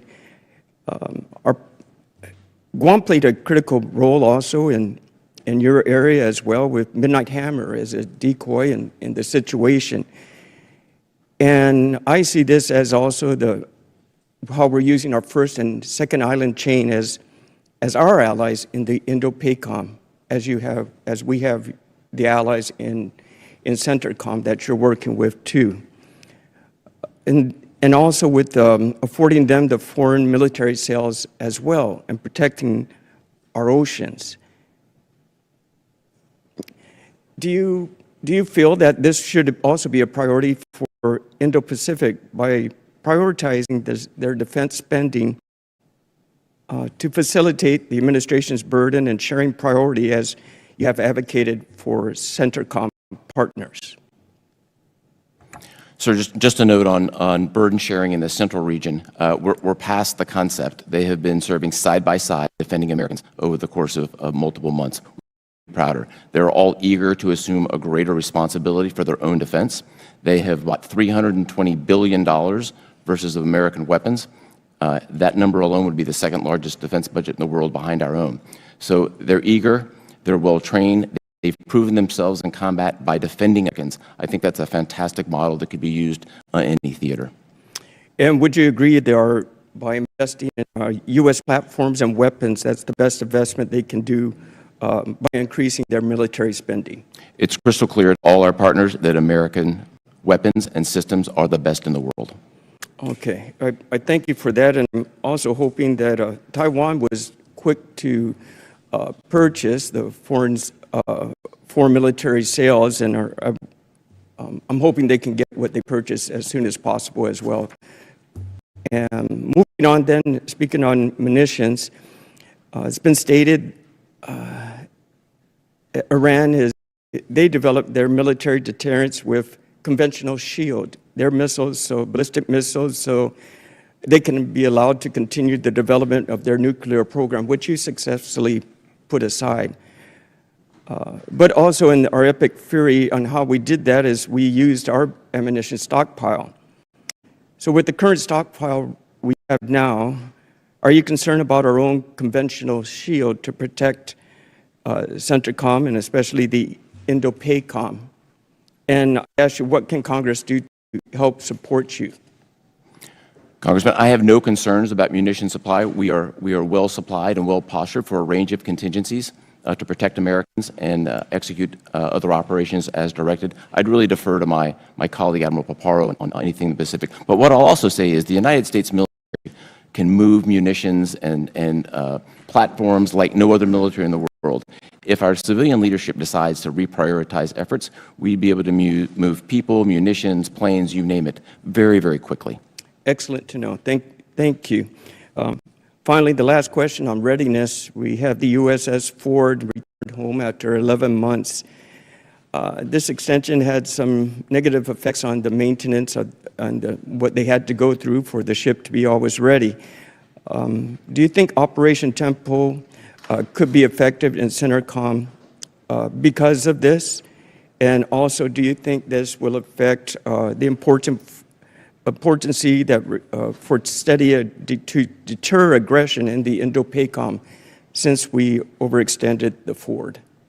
So first, I'd like to honor the crew of the Ford for a remarkable deployment. Their service during combat operations, appropriately recognized by the President, I think is just an outstanding sense of just what the people achieved. In terms of the effect from a global perspective, I'd really defer to policy on that. In terms of where we are in CENTCOM, we have all the people, resources, ships, planes necessary to execute any mission. Gentleman's time's expired, Chair, and I recognize a gentleman from Colorado, Mr. Crow. Thank you, Chairman. Admiral Cooper, I'd like to start with you. Does the word declare mean to make a statement openly or formally?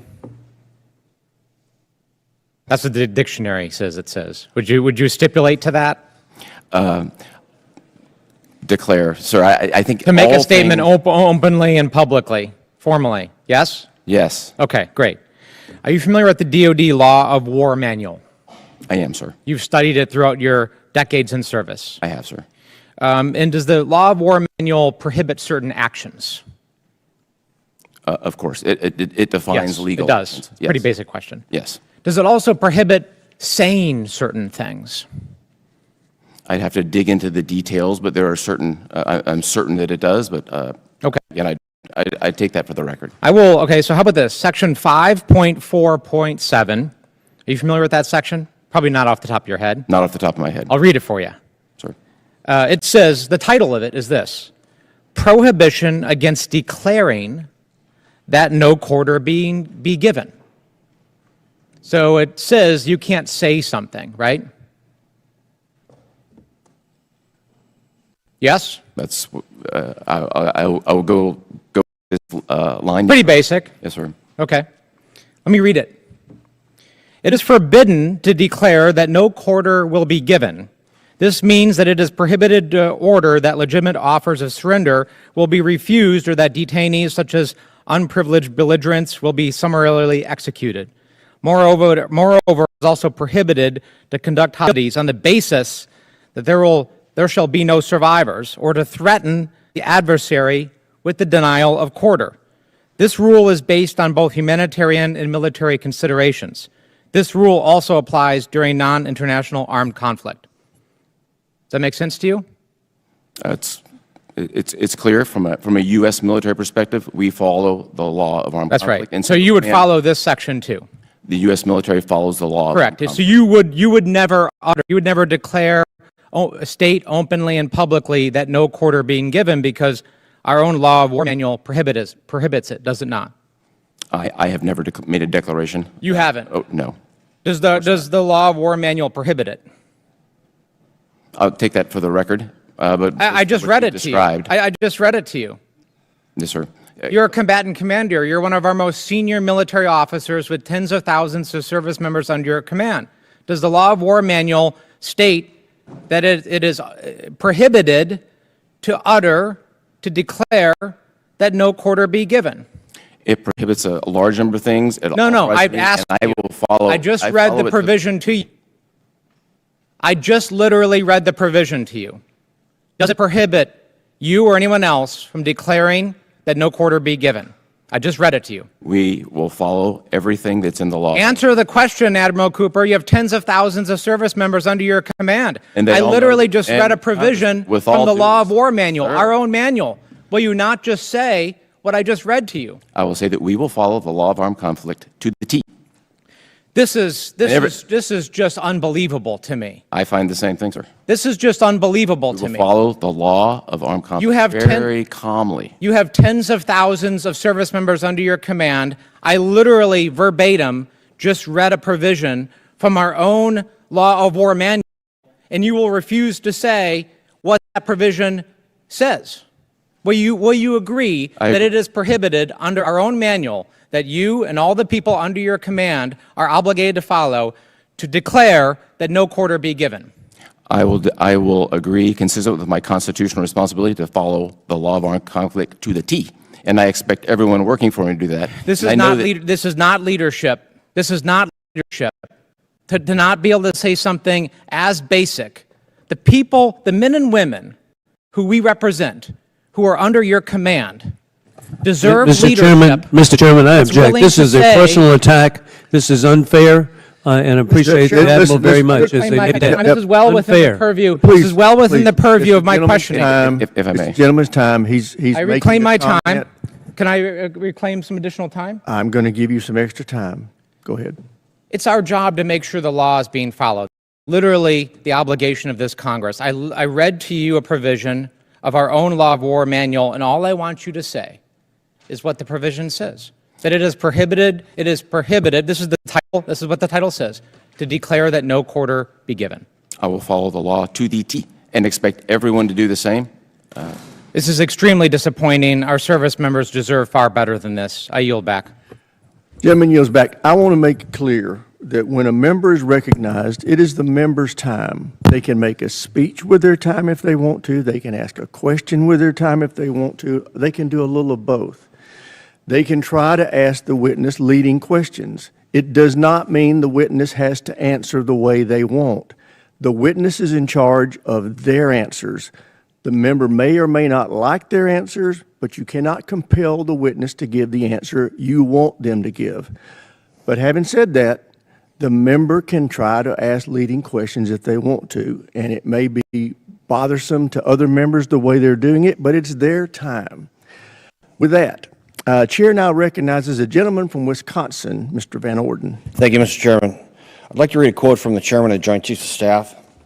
The procedures were correctly followed, and it was a righteous strike. That was General Mark Milley talking about the Hellfire missile that killed a family of 10 in Kabul. And the Department of Defense obfuscated that a reality until they were forced to admit it. And they did that because they didn't conduct a thorough investigation. And they lied to the American public. So we must actually take the time to do a thorough investigation of what took place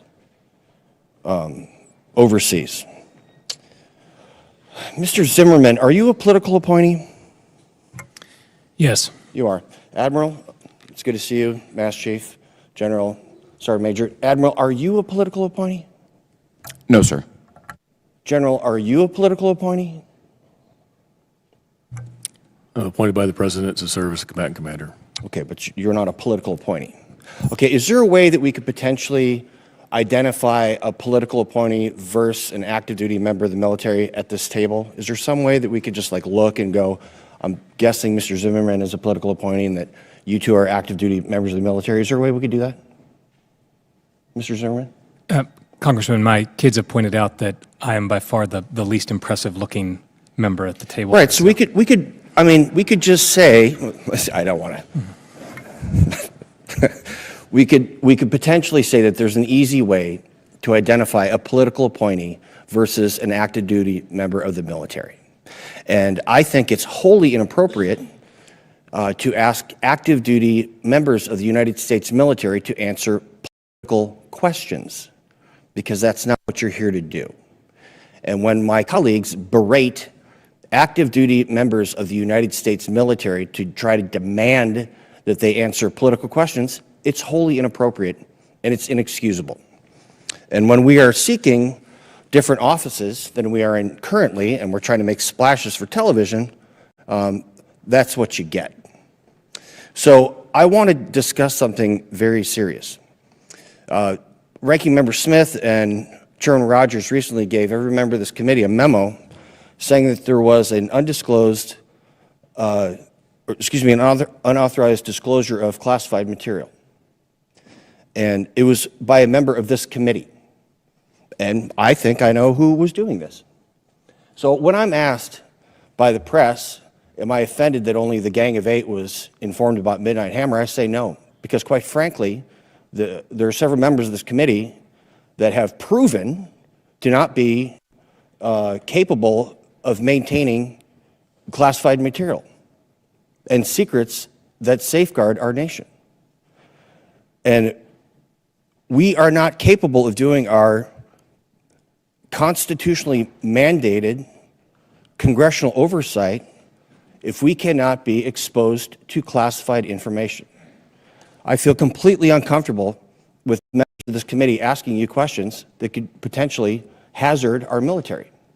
And I think right now, as opposed to sending a memo around, restating what is the obvious, I believe that the Department of Justice should be actively investigating members of this committee for the criminal unauthorized disclosure of classified material.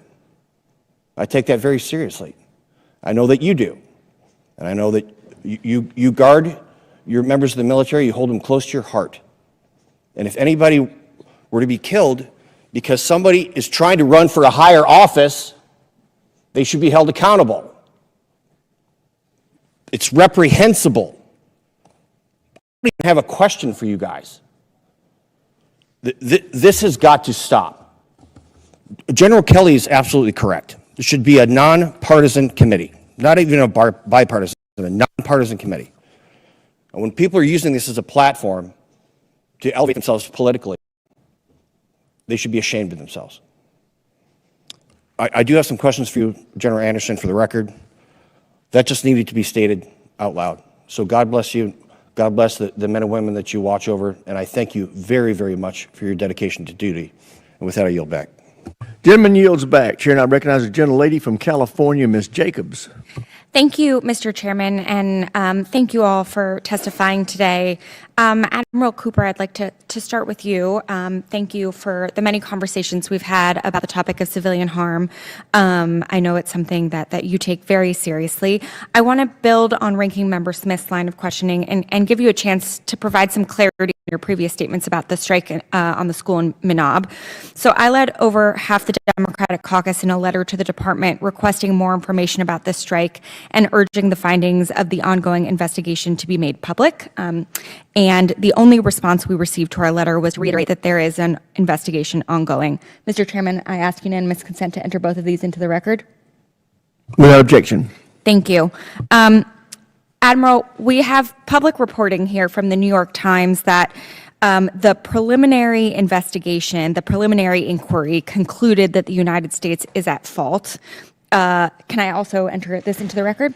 Without objection, so ordered. Can you confirm that this was, in fact, the finding of the preliminary inquiry? Congressman, I was asked about this last Thursday in a Senate Armed Services Committee hearing. We spent the weekend, myself and the staff, we looked into all 39 incidents that were outlined in the article. My assessment and our staff confirmed only one of them correlated with the U.S. strike. That was the strike in Minhab on the girls' school. That is an active IRGC base. The other 38 instances did not involve U.S. munitions. Okay. I'm actually asking about a different New York Times article, although I will get to that one. This one is about just the Minhab strike. U.S. at fault in strike on school in Iran, preliminary inquiry says. Can you confirm that the U.S. being at fault was, in fact, the finding of the preliminary inquiry into the school strike in Minhab? The only outcome of the preliminary inquiry was that it was brought to my attention. I immediately directed a more sophisticated, comprehensive investigation that would be led by an outside organization. That is in progress. We're coming toward the end of it. And as you mentioned, I'm committed to full transparency. I think this is a vitally important matter. Okay. And when can we expect this investigation to be complete and shared with us? This investigation or any investigation, I'm always reluctant to put a timetable on it. It is coming to the end, and I think transparency is important, ma'am. Okay. And will you commit today to release an unclassified version of it to the public? I do. Okay, thank you. And on these other 39 allegations here, in this other New York Times article, you have done preliminary assessments of these reports? We looked at all 39, yes. Okay. And your understanding is that none of the other 38 had U.S. munitions? Not just our understanding, our comprehensive assessment, the other 38 did not have a U.S. munition nexus at all. Can you share that analysis with this committee? Sure, and beyond that, I'd be more than happy to invite you and any member of the staff here to come down and take a look at Tampa for yourselves. Good, I plan on doing that. Thank you. All right, General Anderson. As you know, I spend a lot of time thinking about the African continent, and I want to talk about our strategy in Nigeria. Over Christmas last year, the United States conducted airstrikes in northwest Sokoto State. Since then, the U.S. has sent 200 troops to Nigeria to train the country's military, and just this past weekend, the U.S. conducted more strikes and an operation that killed Abu Bakr Mainak. This was a significant operation, including American Special Operations and SEAL Team 6. But as you also know, high-profile military operations, while they sound impressive, are not actually how you address violent extremism. You and I have had this conversation. What is the actual strategy here, other than episodic military operations that amount to an endless game of whack-a-mole? Congressman, I appreciate your interest in Nigeria, and these were significant strikes that set back the ISIS network significantly globally. We have had incredibly good partnership and cooperation with the Nigerians to include their intelligence sharing. We are working with them as they address the strategy to address the greater drivers of this terrorism. Our role in the military is to help them with the violent extremist piece of it. We have worked with them to introduce them to other nonprofits, other folks that can help with the law enforcement pieces as they are looking at options to address the drivers of this instability and violent extremism. Well, thank you for that. But, you know, with respect, we've tried this model across the Sahel before. In Mali, Burkina Faso, Niger, it collapsed. We often were responsible for training the very officers who committed the coups. So I only have 3 seconds left. I would like you to take for the record, if you could, what is materially different about what we're doing in Nigeria from what we've done in the Sahel. And Mr. Chairman, I yield back. Expired. Chair, now I recognize the gentleman from Virginia, Mr. McGuire. Thank you, Mr. Chairman. Thank you to our witnesses for being here today. I want to say I couldn't be more proud of the work that you're doing and in our men and women in our military. We wouldn't have a country without our men and women in our military who risk their life and sometimes give their life for our freedom. So thank you. I had the honor Saturday of joining our incredible Secretary of War, Pete Hegseth, and our Chief of Naval Operations, Admiral Caudill, as we welcomed home the USS Gerald R. Ford Carrier Strike Group. And I got to tell you, the morale is high, and they accomplished a lot. And again, congratulations on weakening ISIS with the recent strikes. Admiral Cooper, Operation Epic Fury achieved in just 38 days of combat operations a foreign policy goal that eluded decision makers here in Washington for the past 40 years. I have several simple yes or no questions. Over the past 2 years leading up to this operation, is it true that Iran and its proxies were routinely attacking American forces and partners across the region? Yes. Without getting into certain details, would you say Iran was racing to build a massive conventional shield of missiles and drones to protect its nuclear program and its ability to build a nuclear weapon? That's indisputable, yes. Did the more than 13,500 strikes conducted during Epic Fury significantly degrade Iran's ability to produce and employ its conventional weapons stockpiles? Not just degrade, but they degraded every element of national power. And if they were to get a nuclear weapon, and they used it on, say, Paris or London or even U.S. soil, would that kill hundreds of people, thousands of people, or millions of people, in your opinion? Notwithstanding that there's a component of this I wouldn't want to discuss, but we all know nuclear weapons kill millions of people. Absolutely. So again, I'm so glad that you guys had the fortitude and the strength to step up and stop this incredible threat, not just to the U.S., but to mankind. Admiral, you recently stood up the Rapid Experimentation Joint Task Force and Task Force Scorpion Strike, a first-of-its-kind UAS squadron that used Group 3 one-way attack systems during Epic Fury, Lucas drone. How are you sharing the lessons from this model with other combatant commands, and how is it feeding back into the acquisition cycle for the rest of the joint force? Yes, sir. We're super proud of the Rapid Employment Joint Task Force designed to take the great weapons and sensors that are out the American industry is producing, get them in the hands of warfighters in 60 days. The Lucas did exactly that. We fired high volumes of them at Iran very effectively. We've taken those lessons and shared them both in the department and laterally with other combatant commands, and we'll continue to do that as we have a more robust drone dominance now at our hands than we did last year. Thank you. Assistant Secretary Zimmerman and General Anderson, this administration has shifted away from the old practice of condition and security cooperation on progressive social and governance priorities and instead adopted a more realist approach based on shared interest. How is this practical approach playing out with partners across AFRICOM as you work to counter terrorist and drug trafficking groups there? Yes, Congressman, we've engaged as Nigeria as an example of that, where we have done very high-level engagement for intelligence sharing for common interest.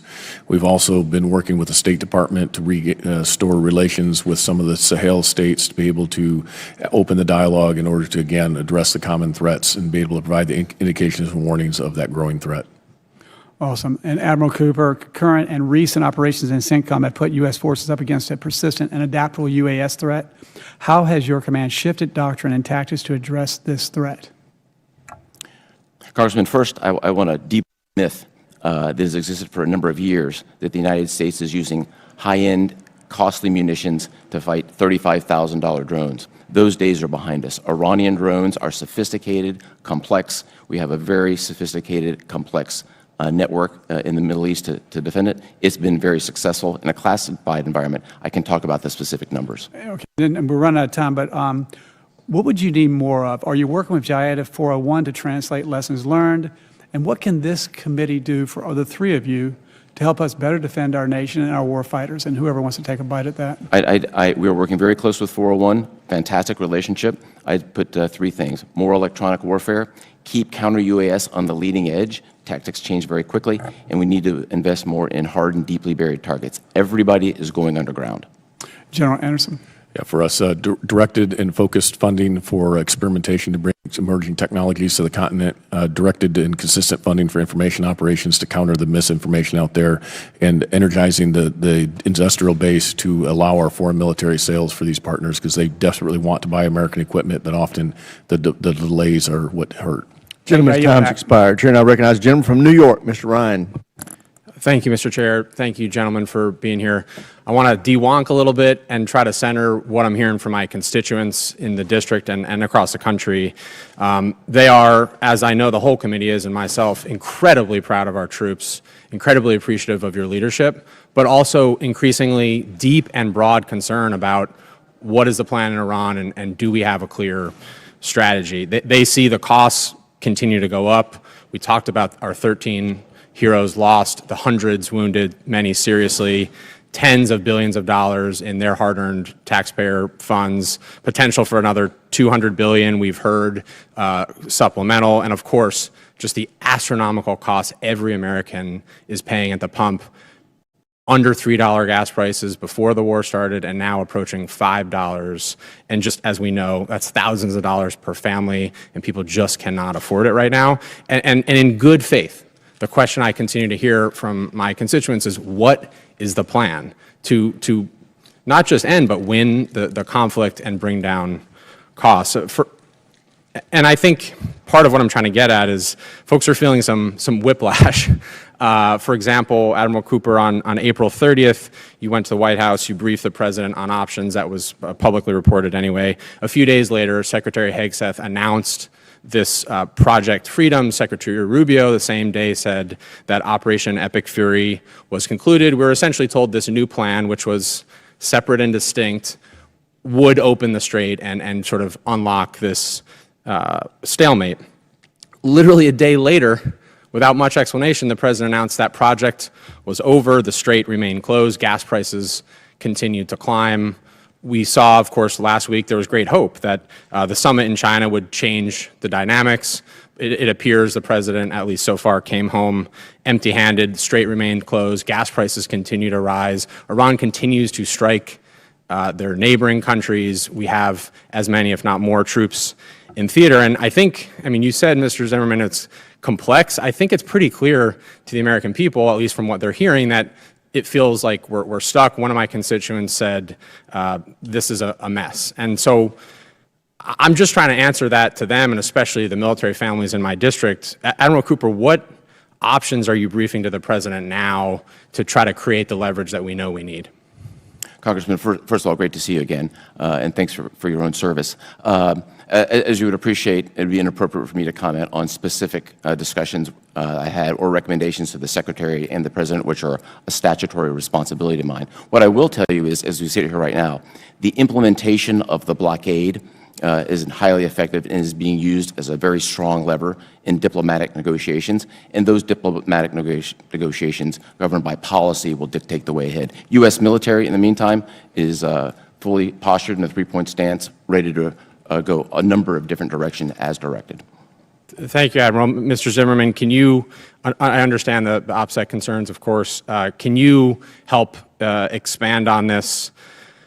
Yesterday, the President, in a very long post, said to many of our surprise, there was a planned military attack actually planned for today, but that he has told you all to, quote, hold off. But in the same post, he also instructed you to be prepared to, quote, go forward with a full, large-scale assault of Iran on a moment's notice. Just an hour ago, actually, as we've been in committee, he doubled down on TV, standing in front of the East Room demolition, saying, quote, we may have to give them another big hit. So again, I'm just trying to be able to explain to my constituents, Mr. Zimmerman, are we reinitiating offensive combat operations? Thank you, Congressman. Of course, that decision is the President's to make. Is that an option that's been briefed to him? Well, Mr. Congressman, it's his decision to make whether to Are you planning to ask Congress this time for a declaration or an authorization now that we're almost 3 months in? As you know, right now there are negotiations going on of the highest order to try to achieve a long-term I understand that. I understand that. To be more specific, will you rule out today that one of those options would be putting boots on ground, which I think the wide array of the American people are concerned about specifically? Mr. Congressman, the President retains the options at his disposal to do. So you will not rule out escalating this further by putting groups in Iran? The President retains the options he needs to get this We owe, I'm out of time, but we owe the American people honesty and transparency almost 3 months in. It is pathetic. I yield back, Mr. Chair. Gentleman's time's expired. Chair, and I recognize the gentleman from Colorado, Mr. Crank. Thank you, Mr. Chairman, and thank you all for your service. General Anderson, several African countries have turned to Russian mercenaries for internal stability and for counterterrorism. Yet in 2024, Russian and Russian-backed forces caused more civilian casualties in the Sahel than Islamic terrorists did. What message does this send to African nations seeking security partnerships? Congressman, I think it's pretty obvious what message that sends. It's pretty clear in what you just said. And I think our operation recently here in Nigeria is a juxtaposition between what U.S. counterterrorism brings versus what Russian counterterrorism brings. And I think the results speak for themselves. Thank you, General. Admiral Cooper, during Operation Epic Fury, you said, quote, "Our space superiority has been a critical enabler to CENTCOM's activities." Can you expand on the role that the Space Force plays and played in the conflict and how it integrates with the other services and with our allies? Congressman, I like to use the phrase, the Space Force gives us the ultimate high ground. They've played an indispensable role. I would love to have the opportunity to brief you and other members of the committee on exactly what role Space Force Central has played and continue to play in a classified environment. Yeah, it's been indispensable. Essentially, it's foundational to what you do, right? Absolutely. It's integrated into every aspect of our operations. Thank you. And then Secretary Zimmerman, Operation Epic Fury represented the Space Force's first real test in sustained combat operations. What lessons has the department drawn from that experience? Like what worked, what didn't work? Were there any capabilities or gaps that surprised you? And how does that inform the service's role in future conflicts? Thank you for the question, Congressman. If I may, I would like to take that back to the building. We have an Assistant Secretary, my colleague Mark Berkowitz, who specifically covers space issues, and he would be able to give you the most thorough answer on that question. Okay. Thank you. That's all I have, Mr. Chairman. I'll yield back. Gentleman yields back. Chair now recognizes a gentleman from New Mexico, Mr. Vasquez. Thank you, Mr. Chairman, ranking member, and to our witnesses for being here today, and thank you so much for your service to our nation. For 80 days, the administration has waged a war in Iran without congressional authorization or the approval of the American people. The administration has spent at least $29 billion in taxpayer funds on the president's war of choice, billions in funding that could have gone to health care or lowering the cost of living. We all agree that Iran should never have a nuclear weapon. But last June, the administration had stated that Iran's nuclear facilities were obliterated. Congress has yet to see proof that there was an imminent threat, and the administration has failed to explain to Americans how this war is in our nation's best interest or what the end goal or exit strategy truly is. To me, this is unacceptable. The New Mexicans that sent me to Congress to represent them deserve answers, and I'm here to get them. So let's get started. Assistant Secretary, earlier this month, the President publicly stated that the war was, and I quote, terminated. Could you tell the American people today that this war is over?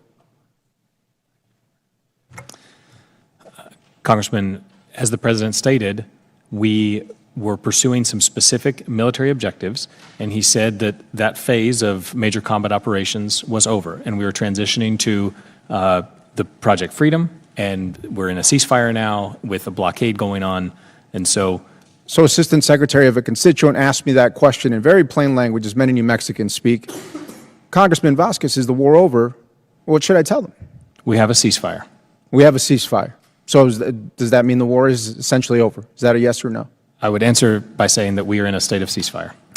Well, the war is now approaching 3 months, and let's be clear, it's never ended, and Congress has never authorized these military actions.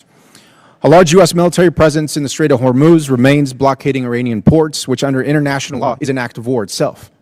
Additionally, the administration recently struck multiple sites and Iranian-flagged ships. Our troops are still at risk, and just yesterday, the president publicly threatened more military strikes against Iran. We're clearly still in a war, and American taxpayers are paying for it. Now, gas prices in New Mexico are at about $4.50 per gallon. They're paying double for their fertilizer. I just spoke to 4 farmers in my district who potentially will have to shut down their operations if they don't have relief anytime soon. My constituents want this war over. What's the administration's exit strategy? What's the efforts to reopen the Strait of Hormuz, Secretary? That's certainly part of the negotiations that are ongoing as we speak. Assistant Secretary, before the war, an average of 100 ships per day were passing through the strait. Now at least 1,000 are stranded with only a handful per day passing through. How soon before a return to normal? I don't have a specific timeline for you. As has been stated already, the Strait of Hormuz, you have a situation with multiple players there, including a highly degraded foe, Iran, who still is speaking loudly, as Admiral Cooper said, and the flow through the strait is not only impacted by real military capabilities, which have been seriously degraded, but also the decision-making of commercial actors as well, and their calculus as they think about their own operations. And So Assistant it's a Secretary, complex scenario. is the option still to escort ships through the strait? Is that still an option that's viable? Our department will be responsive to any option or any directive that the president gives us going forward. Well, I just think it's important because it seems like every day we have different strategies of how to reopen or open the flow of the Strait of Hormuz. My constituents ask me, and I can't give them a straight answer because, like you mentioned, the president changes his mind on a daily basis, and it is very tough to have predictability, especially in the economy, if we know that all those tankers are essentially, it'll be months before they get here. Perhaps oil and gas will come first, but fertilizer will come second, leaving our farmers probably till the fall or winter before they see those prices go down, and that is a problem. And so to me and to the American people, the lack of this clear vision for how the U.S. is going to get out of this war or reopen the strait is really, really concerning. No one asked for this. Americans voted for a president who promised to keep our country out of senseless forever wars. And today that promise, as we see, is broken. This war of choice is costing the American people billions as their cost of living continues to spike from inflation, from rising gas prices, and from tariffs. Those are the folks that I represent and what they care about. And we just learned that our largest military objective is simply to get us back to where we started before the war. The American people deserve to know why they're sending their sons and daughters to war. They deserve to know how long this war will last and how much it will cost. They deserve to know if it's going to endanger American lives and civilians domestically and abroad. And they deserve to know when the price of damn gas is going to go back down again. Thank you, Mr. Chairman. I yield back. Gentleman yields back. Chair now recognizes the gentleman from Kansas, Mr. Schmidt. Thank you, Mr. Chairman, and I want to thank all of our witnesses for their testimony today, and particularly for you, Admiral, and you, General. I want to thank all of the men and women under your command, their families and friends and colleagues, and we are grateful for their service as well as your own. Admiral, let me start with you, or perhaps Mr. Zimmerman, just to clarify a fact. I think I've heard two different things over the past several weeks, and I'd just like to know what the disconnect is. I believe you said today, and I think Mr. Zimmerman also, you used the number 14 in referencing the number of Americans who have been killed in this operation or these operations. That's the same number that Secretary Hegseth and I believe General Kane used at that table a few weeks ago. But most of us have been using the number 13, including a number of my colleagues here today. Can you shed any light on where that discrepancy lies? Certainly, there's, Congressman, there's simply an individual who died outside of, he was not killed in action. And I would just respect his family. We honor him along with the other 13. Thank you very much for clarifying that. Admiral, let me ask you about the commerce in and out of the Strait and looking forward. Obviously, none of us knows what the future holds, but can you discuss a bit about what should, what might, what could, whatever is appropriate in this setting, a European role look like in terms of guaranteeing maritime transit in the region going forward? There have been the public reports most recently about our British and French allies talking about some type of role, but can you talk a bit about that? Congressman, much of that is a policy matter, not a military matter. What I can say is we've continued to work very closely with military partners in the region to support future operations and planning. That's gone on. And we've also connected at a military-to-military level with our European allies from a planning perspective. What that looks like in execution is a civilian policy decision. Would it be fair to say that it would be helpful if there is a European role going forward? All help would be appreciated at the appropriate time. And Admiral, can you talk a bit about our capacity to diminish, degrade, destroy, whatever the right word is, the Iranians' ability to mine the straits or the waters in the area? Where are we on that? And what more can we do to be helpful to your efforts in that regard? Congressman, as I stated in my statement for the record, we eliminated 90% of Iran's mine capability during Operation Epic Fury. They still retain 10% of it. In a classified environment, I could talk about the specifics of what that looks like and how we're handling that. Very good. Thank you. General, let me turn my attention to you and to our work in Africa. Listening to your discussions today, we all have a different recollection of history and the lessons we draw from it, but your discussion about what's happening in West Africa today are inability to see and know as much as we would like to see and know, the operations base that many of our adversaries, our terrorist adversaries in particular, are using. It reminded me of the discussions in the 1990s when al-Qaeda was organizing in East Africa and Somalia and in Kenya and in Tanzania and was trying to use the failed state in Afghanistan as their base of operation.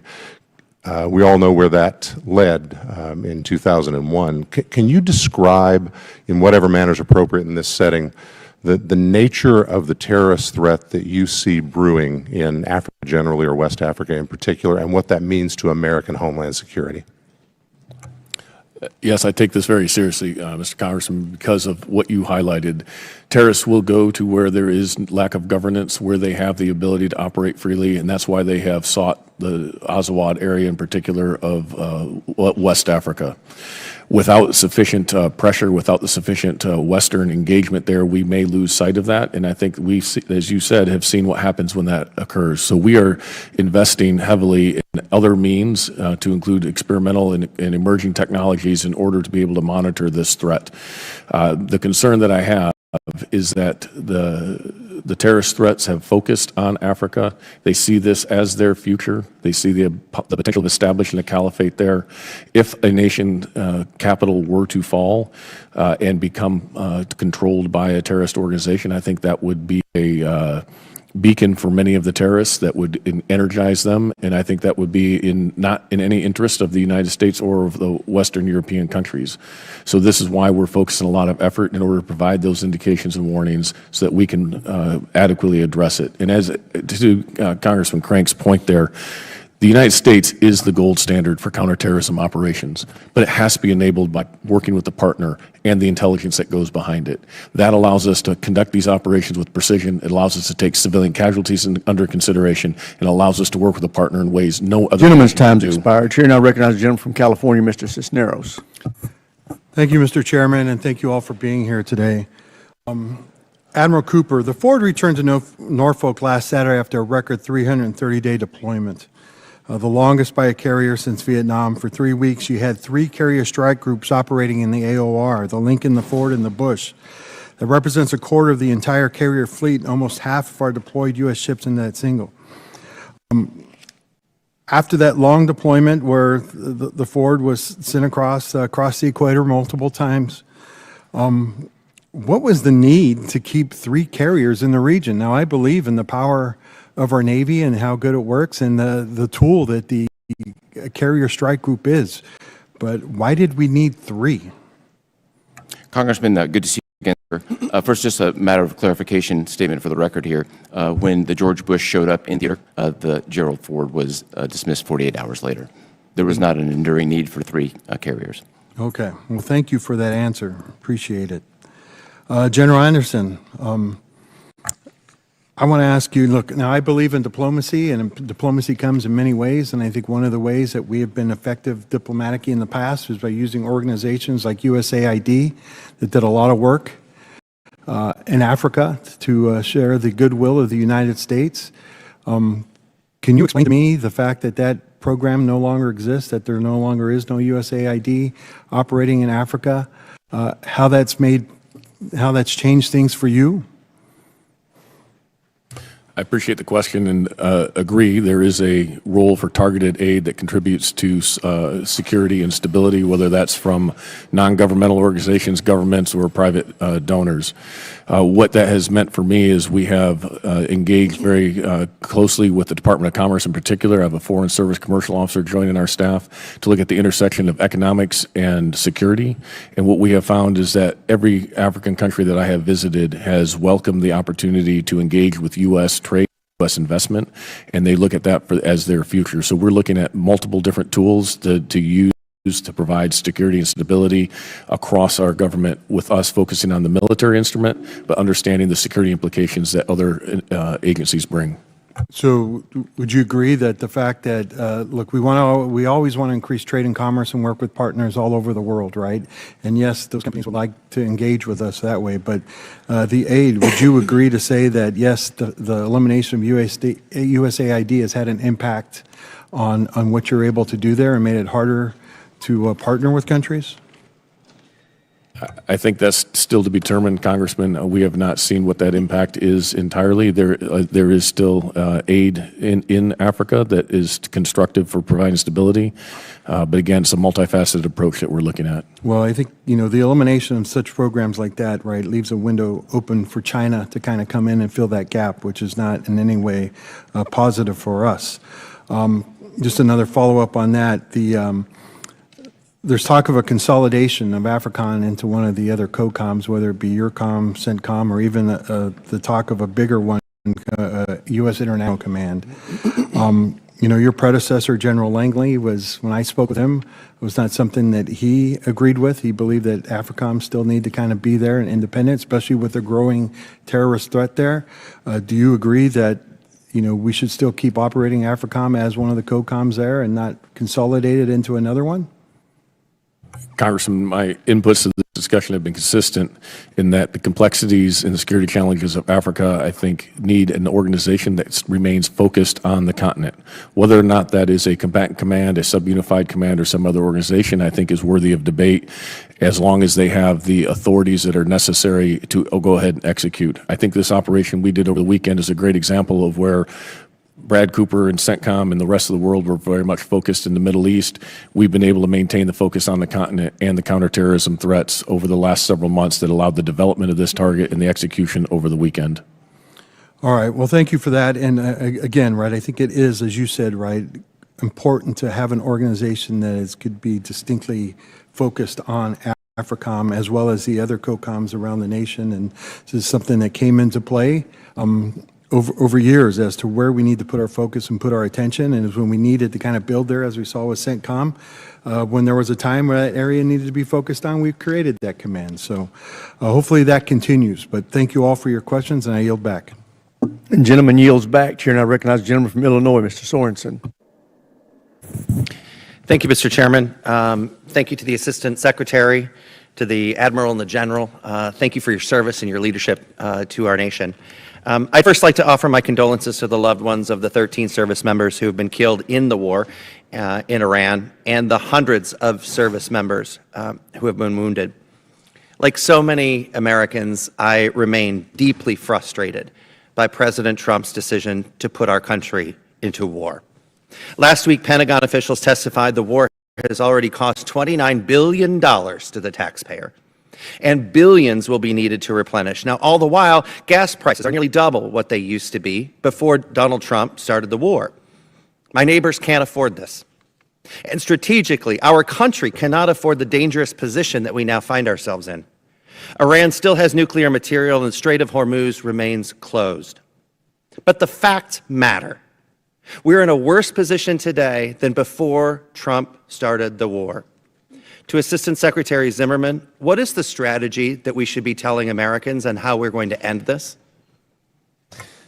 Congressman, my view, and I think the testimony you've heard today, is that we are not in a worse position when it comes to our national security interests than before the war. So I would respectfully push back on that point. So you said that we're executing a blockade. A blockade is an act of war. No, that means that we are in a war.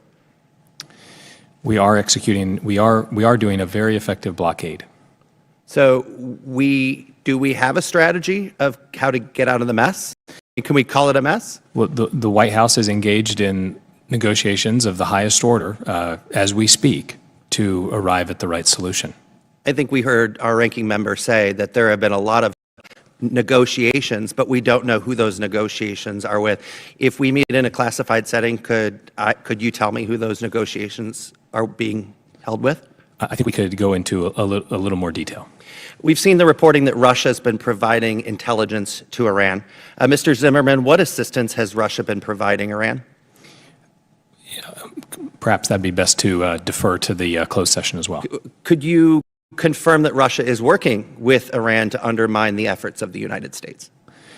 Russia and Iran have a long-term partnership, and we can talk in further detail. Have we taken steps to get Russia to stop working with and sharing intelligence with Iran? Let's talk further. President Trump is spending roughly a billion taxpayer dollars a day on this war, $1 billion a day. Mr. Zimmerman, can you explain how we're spending $1 billion a day if we are, as you say, we're in a ceasefire? I think the estimate you got from Mr. Hurst when he was testifying was the cost of the war to date have been $29 billion, and the department is continuing to evaluate those numbers. Certainly, and Admiral Cooper would have more expertise on this issue, but maintaining a blockade involves some degree of cost as well. So I should just say that to my neighbors who are going into massive credit card debt because they can't afford the gas at the gas station, that should be the answer? I'll defer to you on what you say to your neighbors. What I would say is the president would not be undertaking the actions he is if they were not in the interests of U.S. citizens. Well, if President Trump was serious about preventing Iran from acquiring a nuclear weapon or having this ability, he would not have blown up the nuclear deal in 2018. He would have negotiated a new deal if he is in fact the negotiator, if he is the deal maker that he thinks he is, but he has not done that. And if President Trump insists on spending $1 billion a day, I'd love to talk to him about how we provide school lunches to children, or ending homelessness, or making sure that people can afford their health care, or the massive credit card debt that we are going to see massive defaults in just a matter of months if people can't fill their gas tanks with the liquid that they have in their bank accounts. Mr. Chairman, I yield back. Gentleman yields back. Chair, and I recognize a gentlelady from New Hampshire, Ms. Goodlander. Thank you, Mr. Chairman. Thank you to our witnesses for being here today. With terror, which is a through line in both your testimonies. Actually, all three of your testimonies. Mr. Zimmerman, you wrote in your written testimony that the ISIS threat has been successfully reduced to a level that Iraqi and Syrian forces can manage with scoped and targeted U.S. assistance. Admiral, you testified in your written statement, in the rear global war on terror operations fade increasingly in the distance behind us. You also acknowledge, though, at the same time that large parts of Syria remain under marginal control by the government. And Admiral, I'm glad you addressed this in your written testimony. You brought our attention to what was a really shocking and extremely troubling development earlier this year. Late last year, you point out that ISIS attacks in Syria led to the deaths of 2 service members and to an American civilian interpreter. You also testified that earlier this year in January, there was a mass prison outbreak in northeast Syria.